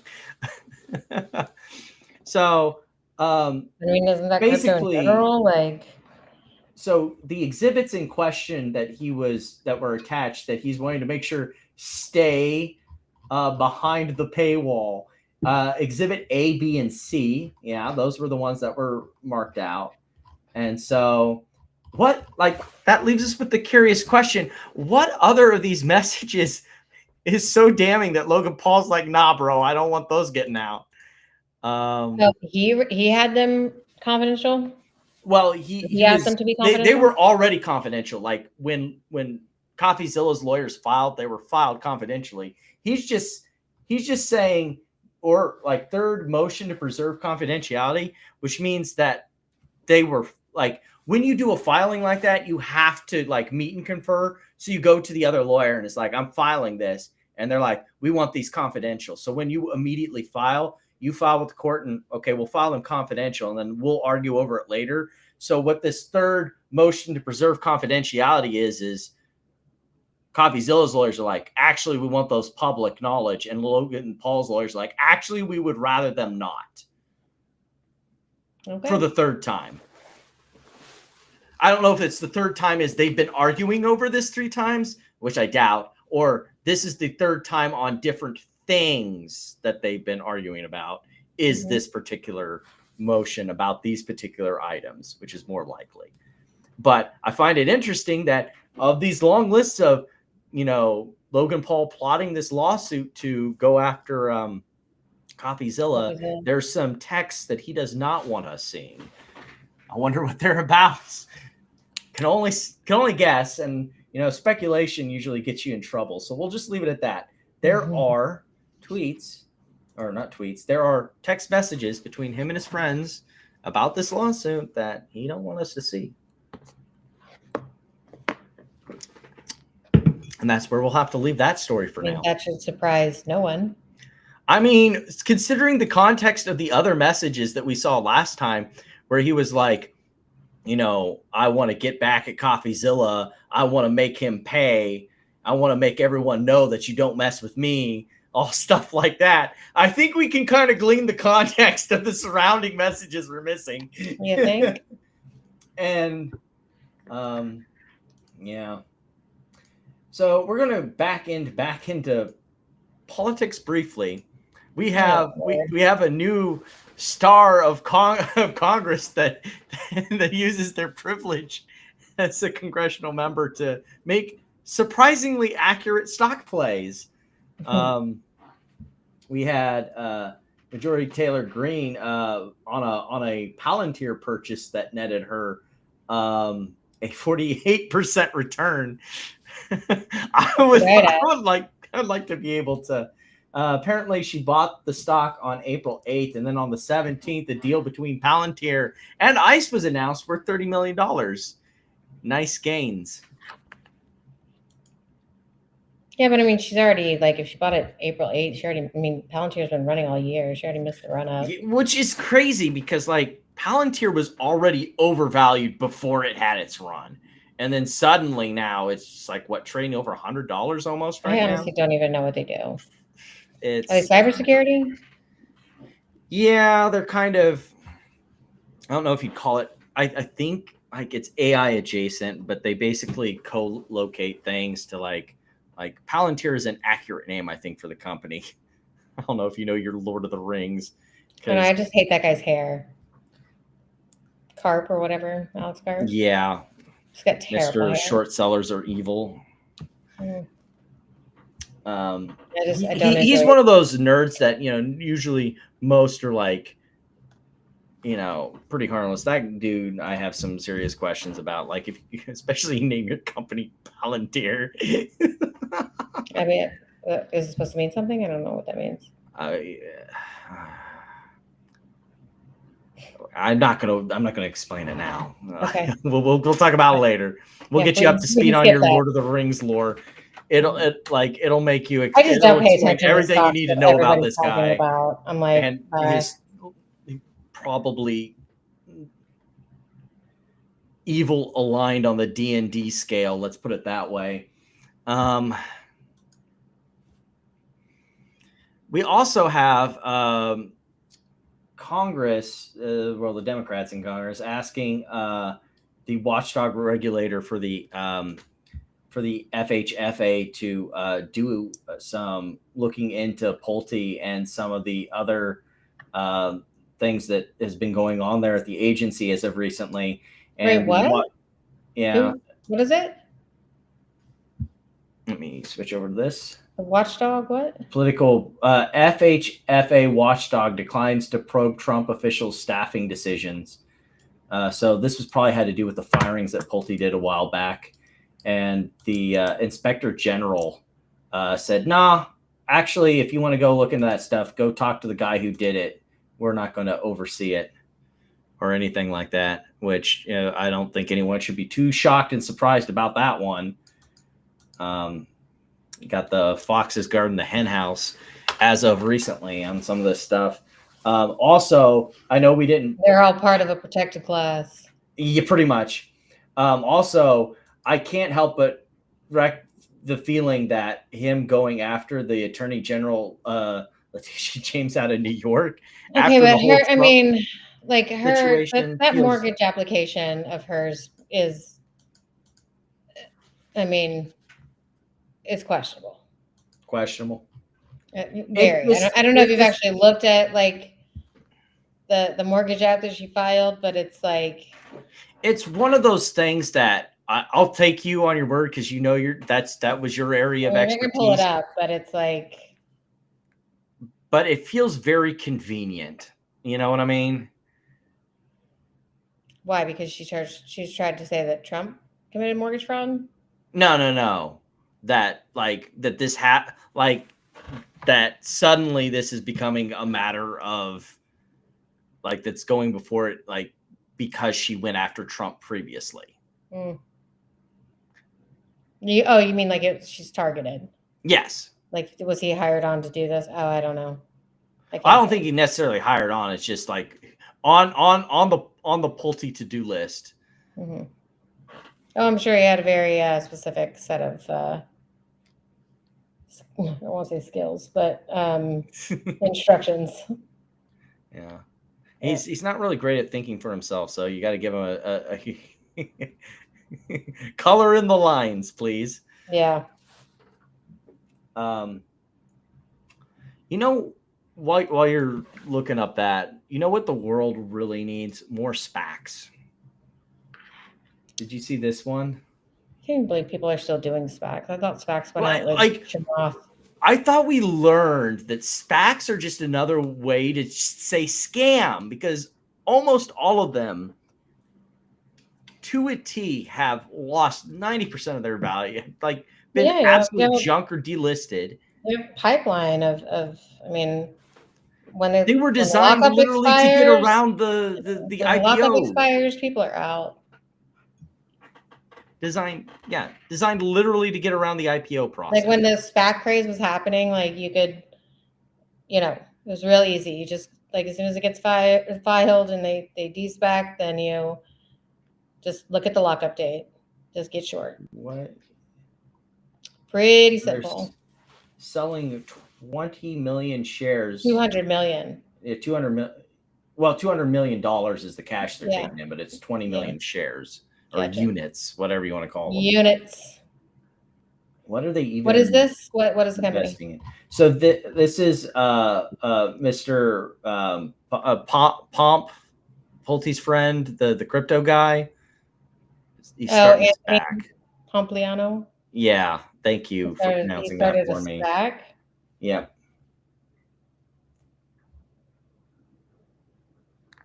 What are they even what? like? What's their Is it stated goal? supposed to be like MicroStrategy because he's like a Bitcoin guy? Business which will offering securities. Yeah. What's the purpose of this? Like usually SPAC has like a targeted sector. Company sponsor. Yep. What's the company? It's like SPAC. They haven't decided anything yet. SPAC is the special acquisition group, but usually like probably this right here, the BTIG LLC. There you go. Let me look it up. BTIG. Yeah, that's just the company that like brings it to market. Business that's strategy. That's what Metric did when he brought HYMC to market. Mm-hmm.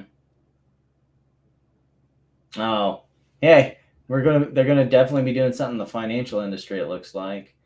Yeah, Mr. Pompliano. So yeah, you may be right. It may be just like a crypto vehicle. Well, I mean, that's what he does. So BTIG expands SPAC capital markets coverage. Oh no, that's old. Hold on.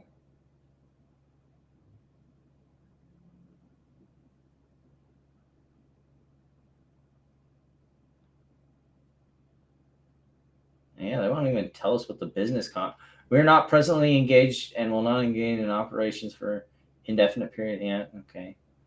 But like, what is your target business? So BTIG has Archimedes Tech SPAC partners too. So it's 230 million IPO.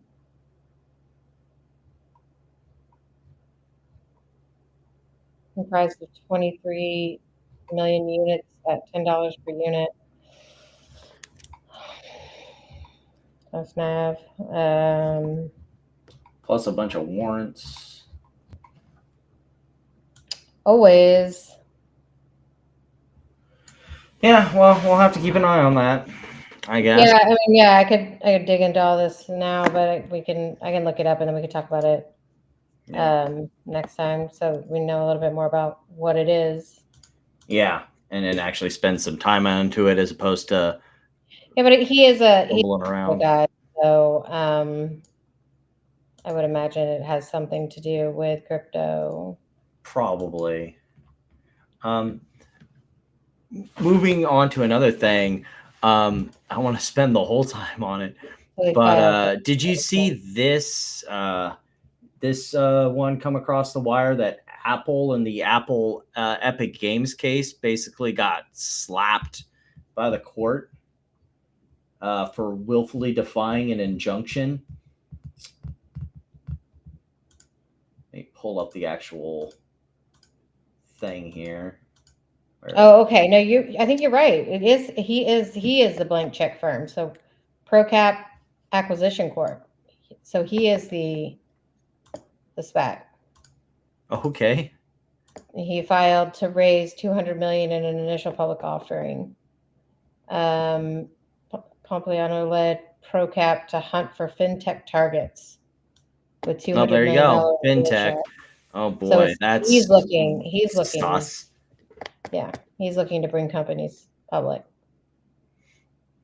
So they have a sponsor. The sponsor also committed to purchasing 430,000 private placement units at $10 each, amounting to $4.3 million.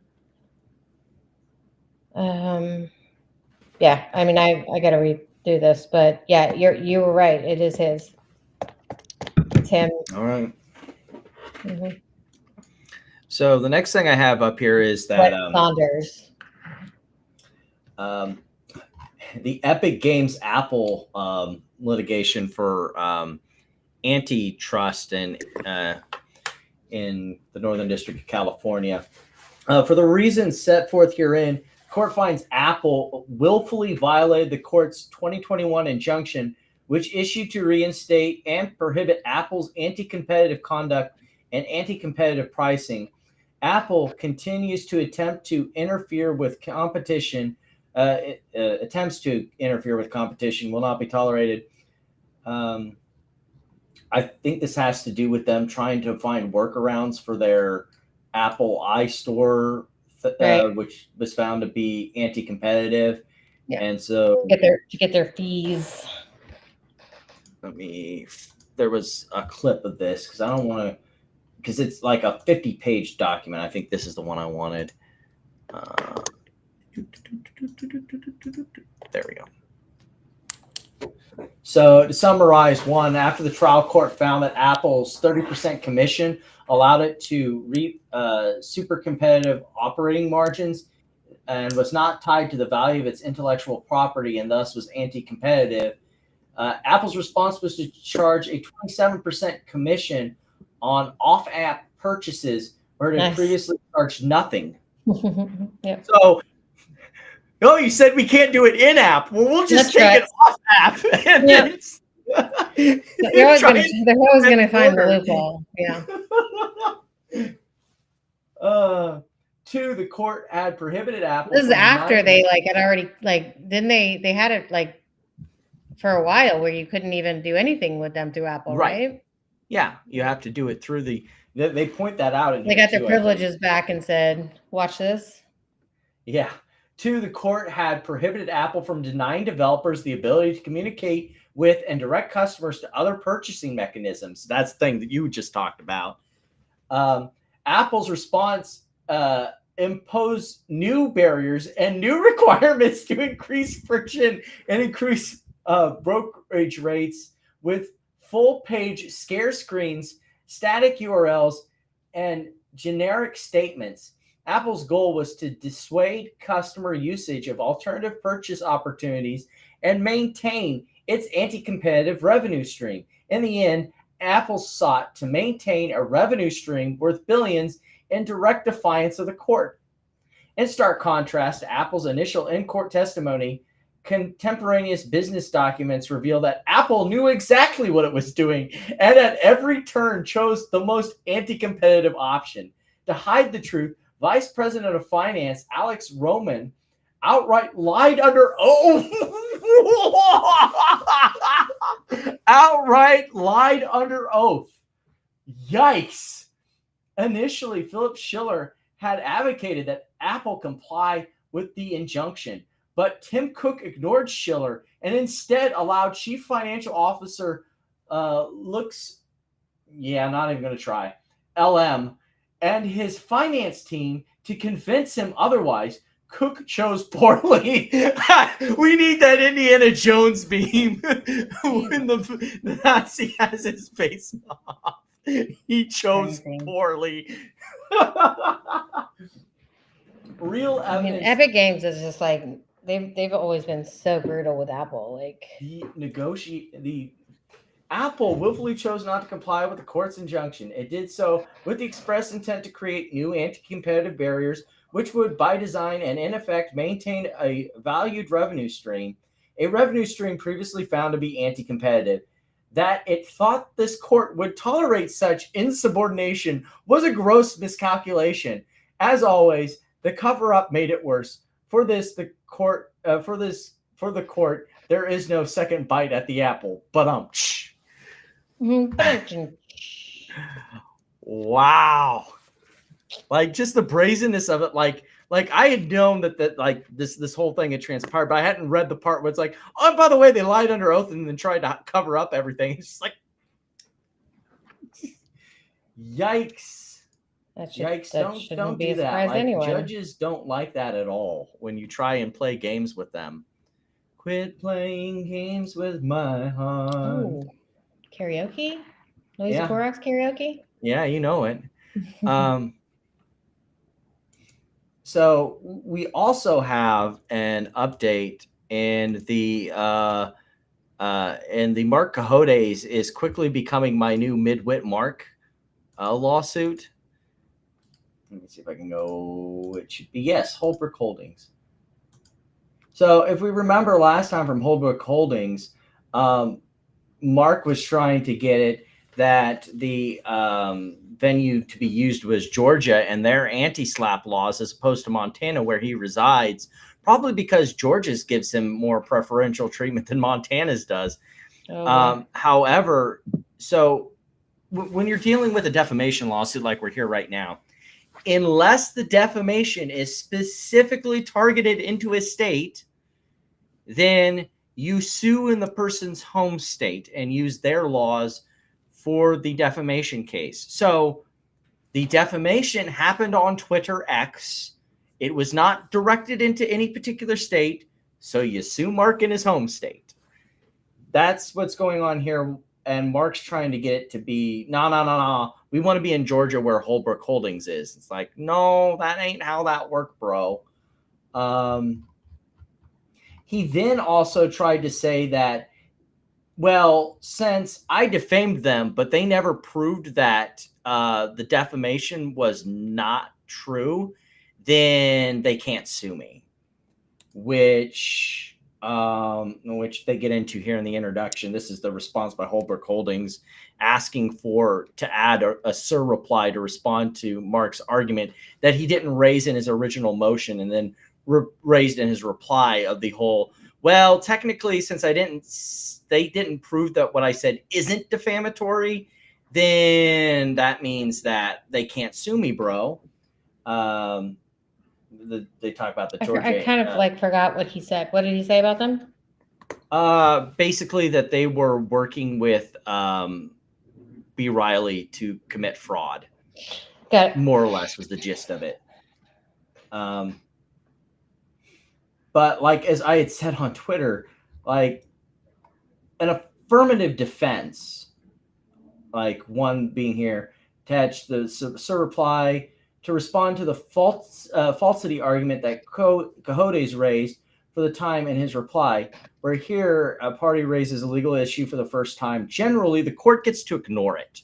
So if you file a motion and then raise a new question on your reply responding to the other person, the court can just ignore it. Or if they choose to not ignore it, they have to give the other party the chance to respond to it. And that's basically what Holbrook Holdings is saying here. But I would argue that, like, if in the case of this defamation case, like, if it injured them and it was false, the affirmative defense of it being a true statement, that burden is on the person raising the affirmative defense, which in this case would be Mark. So Mark needs to prove that it's not a false statement, not the other way around. I can't, it's the same thing in an argument. I can't prove a negative. Yeah. Like Holbrook Holdings. What doesn't it have to be knowingly false? So like he has to prove that he didn't know it wasn't false, or what does he have to prove here? He has to, he doesn't need to knowingly know it was false. Like when we were discussing the lawsuit with the Verizon guy and the Scientology dude that does housing. I know I should know. Starts with a C, right? That's why I'm getting cabbage or cabbage. No, not a cabbage. No. It's man. Why am I blanking? I know why I'm blanking. I don't know what it is either. Well, yeah. Anyway, but like you don't have to know it's true. If it's true, then it's true. If you discover in discovery that the statement that you didn't know was true, it doesn't matter. It was true. But even still, like Mark has to prove it's a true statement, not the one bringing the lawsuit. It's an affirmative defense. It's Mark's job. Thank you, Cardone. Thank you. Mm-hmm. But like in that lawsuit, like even if you didn't know it was false when you made the statement, you can still, if you discover if it is or not. Yeah. Mm-hmm. So the burden's on Mark. He's trying to put the burden on the plaintiff. You didn't prove it wasn't a true statement. And they're like, we don't have to. Yeah. Like that would be my argument, at least. It's not my job. You're the one raising the defense. You prove it. I'm not obligated to prove a negative. It's not how argument works. Mm-hmm. I mean, I think they could have left it at that, but I'm sure that Who wouldn't love to see Mark have his ass handed to him? I would too, because he's such a fucking I think the rest of this is Elon Musk stuff. Yes, it is. So the first thing on the ballot is apparently the most recent Doge cuts so far helped Elon Musk avoid $2 billion in liabilities in a Senate report. I don't For think just his companies? Yeah, for his companies. Perfect. I can't imagine why they were doing all the cutting in a specific area. As we previously talked about, I don't think this was like he was also getting preferential contracts, SpaceX especially. The budget I saw plan the press secretary did like a tour with a journalist, and she like walks by the Tesla, and she's like, "That's President Trump's Tesla, and he allows us to take it out, the staffers or whatever to take it out if we want to, or something like that." And I was like, "Oh my goodness."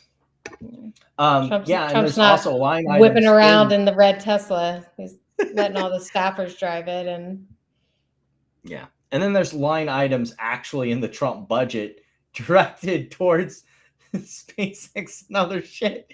You can't make this up.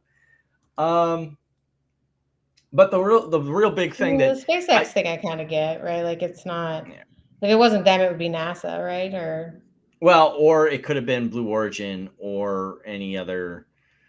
I think the bigger Blue one Origin was with like Katy Perry and Gail going to, like, come on. I think the bigger one is like the FAA one, where it was like you already had Verizon. Why did you need to cancel the Verizon contract just to give to Musk? Yeah. Come on. Yeah. This was one that we had talked about earlier. Was I had said last time when we were talking about the XAI buyout of X, I said, man, there's going to be that private equity fundraising, because how the heck are they going to pay for all that shit? And like fucking clockwork, 20 billion out of private equity coffers to XAI. I wonder. And you wonder why Ken Griffin and all these people are shorting private equity. Well, I know that's been the big thing, is all this like sovereign wealth funds. Like, did you like I had originally planned to talk about it tonight, but I took it off. That China is liquidating all this private equity shit out of their sovereign wealth fund. Did you see that they want to like delist Alibaba? No, I didn't see that. I saw that floating around Twitter today, and it was like I'll have to look into that. Yeah, I'll look it up, but keep going. Yeah. We also got to learn that they're pushing back the full self-driving and the robo-taxi stuff, because shock and surprise, it's not ready for prime time. Okay, I found it, by the way. I'll finish this and then we'll bring that in. Okay. Tesla CEO Elon Musk acknowledged that the final version of the company's full self-driving technology is not yet ready for public release. And he's been saying this is supposed to be ready soon, TM, for what, like 6 years now? Anyway, so you said you had it? Yeah, this is from Bloomberg. They said that the U.S. government is inching further on efforts to boot Chinese companies off American stock exchanges for not complying with Washington's disclosure requirements. The SEC on Thursday announced its final plan for putting in place a new law that mandates foreign companies open their books to U.S. scrutiny or risk being kicked off the New York Stock Exchange and NASDAQ within 3 years. Financial Times has it as U.S. lawmakers urge SEC to delist Alibaba and Chinese companies. Heads of congressional panels say Baidu, JD.com, and others have military links that pose unacceptable risk to investors. So they're going, instead of they are not meeting their financial standards, that it's a national security issue. Yeah, I guess so. All right. But then I don't know if the SEC has any business dealing with that. That's interesting. I'll have to keep an eye on that one. Because always the argument's been from people like Jim Chanos and others is that these companies just don't do proper accounting, and that they're kind of a shell game. I mean, have they ever? And I mean, and we know for a fact that Chinese companies are fucking around in the market. Like, we've seen it. I mean, they did an entire documentary on it called The China Hustle. What was that one that's squeezed, like, I don't know, ridiculous? I forgot. Oh, fuck. And all those people yeah. bought it That at the one top. that went up to like $500 a share. More than that, I think, right? Wasn't it like? Yeah, and then came straight the fuck back down. And that this is a normal thing. There's a G in there somewhere, but I don't know. Yeah. I specifically remember there's a lot of these Chinese companies and HKD. HKD, yes. And then there was, like, I can't remember, it was one of the people that we normally follow had said that this is kind of a rampant thing where, like, these Chinese pumpers will come and jack up the price, and then on some of these, like, illiquid new IPOing Chinese companies jack up the price and then rug people. So for sure. For truths. So during all of this hubbub with Elon Musk and Doge, the rumor came out this week that the Tesla board was looking for someone to replace Elon Musk as CEO. Yeah. I did hear that. And then afterwards, it came out that, like, that rumor came out before the earnings call, if I remember correctly. Then the earnings call happened. Elon says, I'm going back to, Tesla and all this stuff. And then the news came out that, actually, no, we're not looking to replace Elon Musk. And, like, or I may be getting that timeline wrong as to when it was actually released. It would be an interesting experiment to see how many people would actually sell and or buy if he was removed. I'd have to wait for the price to come down, but I'd buy. Because I mean, a lot of the long pieces is Musk, right? So, like, right, and remove him, just the hopium he sells. The things that he's promised that the company has yet to cash in on, still hasn't cashed in on. I mean, I know that, like, you hate with the passion of fire for 1,000 suns, but, like, I mean, you gotta give him credit. Like, I mean, he has built factories. They are producing cars. Like, if you look at someone like Mullen, right? Like, right, that isn't producing anything. I mean, that's a pretty low bar to give it to, but I know. But they do produce cars, and they,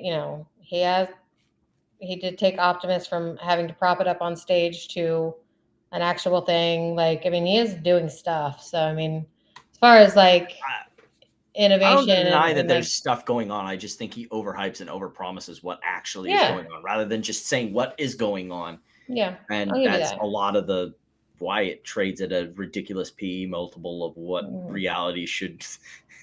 I just don't hate him the way that some people do. I don't love him the way that these crazy bulls do. Yeah, but I don't hate. Like, I mean, I give credit where credit's due. I mean, he is shooting rockets into space, and he does produce cars. Like, I mean, he has built, a company and things, and, like, I mean, I give him credit for that. Yeah. Speaking of which, we have a recent order in the X sues the world lawsuit. So apparently it's been modified. Is this for the it's the RICO one? Yeah. That's been modified a bit because I guess they're suing them also for defamation now too, I think. He's suing them for defamation? X, I guess, or something along those lines. So this recently came out. This was an order from the court on the motion to change venue, because after their, I want to say the motion. That's why he was incorporated in Delaware, right? And he moved it, Texas. Well, the contract between X and Media Matters was that resolving all their problems was supposed to happen in a California court. Got it. And so they were trying to get a change of venue to move it to California because, hey, our contract says this, but this was after an attempted motion to dismiss and some other things.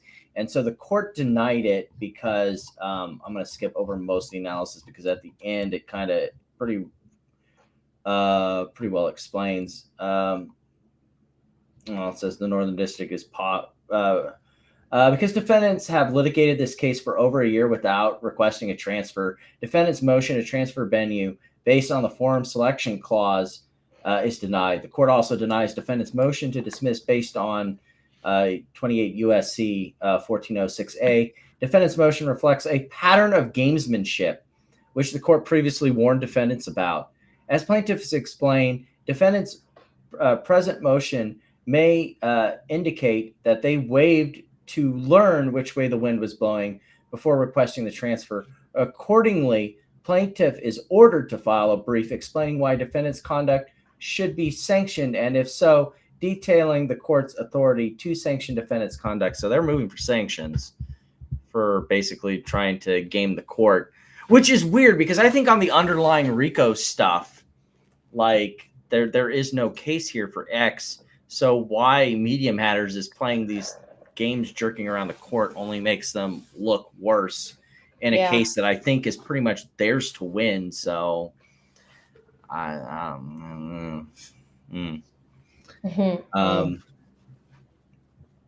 that pretty much wraps things up for me. There were a couple other things, and I may have a spillover just by myself game night / watching idiots on videos while I blow up tanks in War Thunder or something. I don't know.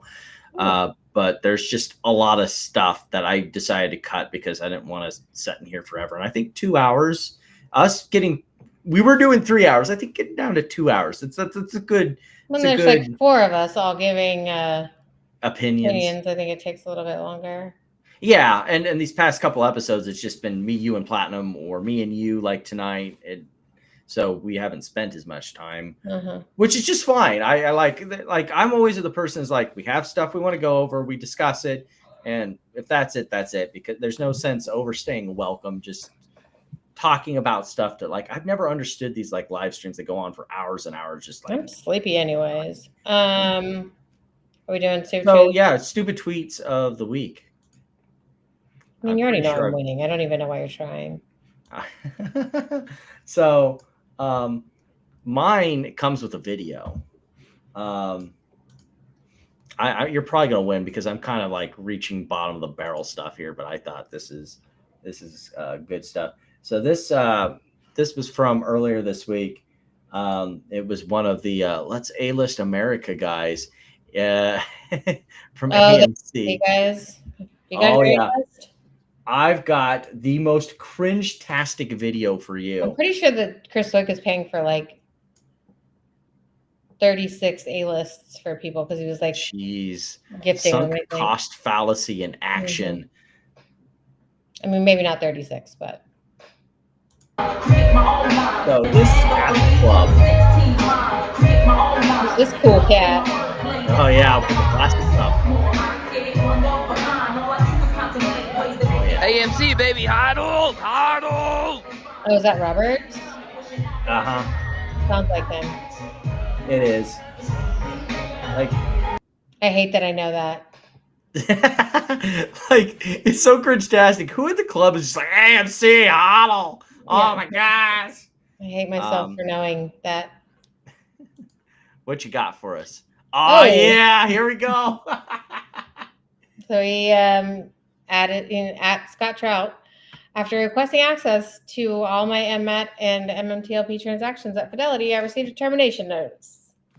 I'd really appreciate some advice. Thank you for everything you are doing. So we look at his termination letter here.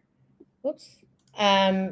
This letter is to notify you that we have reviewed your interactions with our firm and concluded that Fidelity cannot provide the level of service that you require. Your account with Fidelity is being terminated. Here's they give the reasons from their terms of service. And then they basically say you have until June 9th The above reference accounts will be closed. The accounts will be restricted from allowing you to open additional security positions. However, you'll be free to close or withdraw any securities positions or cash balances that may exist in your account. Womp womp. So, and then you said that Manuel had yeah, let me pull those up. Found some interesting additional extra content. So, just like of him sending messages to Fidelity. Well, right? at least on Twitter to Fidelity. Why do I hate Shitdelity? Well, you don't need to worry about them anymore. And what is this? It's saying the estimated order value for the order exceeds your cash available in trade. Yeah, so he's trying to buy something for 38 cents, and he only had 38 cents. Yeah. So he's mad at Fidelity because he doesn't have any money in his account. Yeah, pretty much. And that's Fidelity's fault. Okay. What's the next one? This one's a little harder to hear. Go fuck yourself. No account info in the post. Your user interface on the weekend sucks. I want to make a limit pre-hours by Monday morning. It's not available to set. How pathetic your company, your crypto buying. Yeah, well, here's the thing. It's like here's your problem. The market is not open 24 hours a day, and they only let you preset trades like in pre-market. Like what? Anyway. Well, what is he trying to buy pre-market? Like, I have no idea. He doesn't say. Go ahead. They can't cover. Okay. Fidelity did that to me on a few occasions, then claimed ignorance about it happening. This is why they don't use email interaction. Oh, what's that say? This is why they don't use email interactions. Oh, that's it? That's where it ends? Yeah. Yeah. Mm-hmm. I'm sure they probably email some folks. They probably don't email you. Something feels better this week. This is like, we're gonna make money. That's what. This is why, like people like Nelson Willis. I can't. Is it Nelson Willis? Yeah. He comes on Twitter and he's like, "Oh, what was me?" And he's trying to sue me for this, and I didn't do anything wrong. And then we see his emails, and it's just all. Oh yeah, it's all like anti-Semitic slurs, threats. I didn't do anything wrong. Like when that space call when Ethan's like, "Why do you hate Nelson Willis so much? Should I get the exhibits?" Like, I mean, you want me to read you all 80 emails because they're awful? But like that's his thing. Like it's like everything is woe is me and I'm the victim until you actually see it. Look at these people and see that they've never been the victim. Like, and he's just that's all we see of his posts on Twitter about this. Like, what do you think his interactions with Fidelity are like? And like in my post that I made about it, I was like it's not your right to participate in the stock market. Like everybody can, right? And they've made it now easier than ever to participate in the stock market, but it's not your right. And like these brokerages don't have to take your shit. Like, it's not like on Twitter. Like they don't have to deal with that. They can tell you get the fuck out. And I don't know if I don't know if something goes out that's like, hey, service this guy at your own risk, but we kicked him out. Like, I don't know if you get like a ding or like it follows you around, but probably should. I hope rubbing my axe is on tonight because we have a tie on the YouTube side. Oh boy. I mean, look, if I'm being honest, like I'm gonna give it to you. Why? Because I kind of cheated. I tweeted that out, and well, I mean, to be fair, it wasn't your your tweet that you were referencing, and I told you to pick that one because it was great. Oh, you wanted my tweet? No. Like the one that you showed. Yeah, you screen capped and posted, but I'm like, I was going to use it as normal stuff we're going to talk about if you didn't. Yeah. I figured that video was and some pretty kick-ass music. So I'll give you my vote. How's that? Oh, okay. Tiebreaker? Sounds good. All right. I'm going to bed. Sounds great. Nothing to leave us off with tonight, Amy? Any fun plans? Don't be fucking psycho and lose your brokerage accounts. Definitely. Do not. My best advice. Best advice ever. All right. We'll catch you guys next week. Later.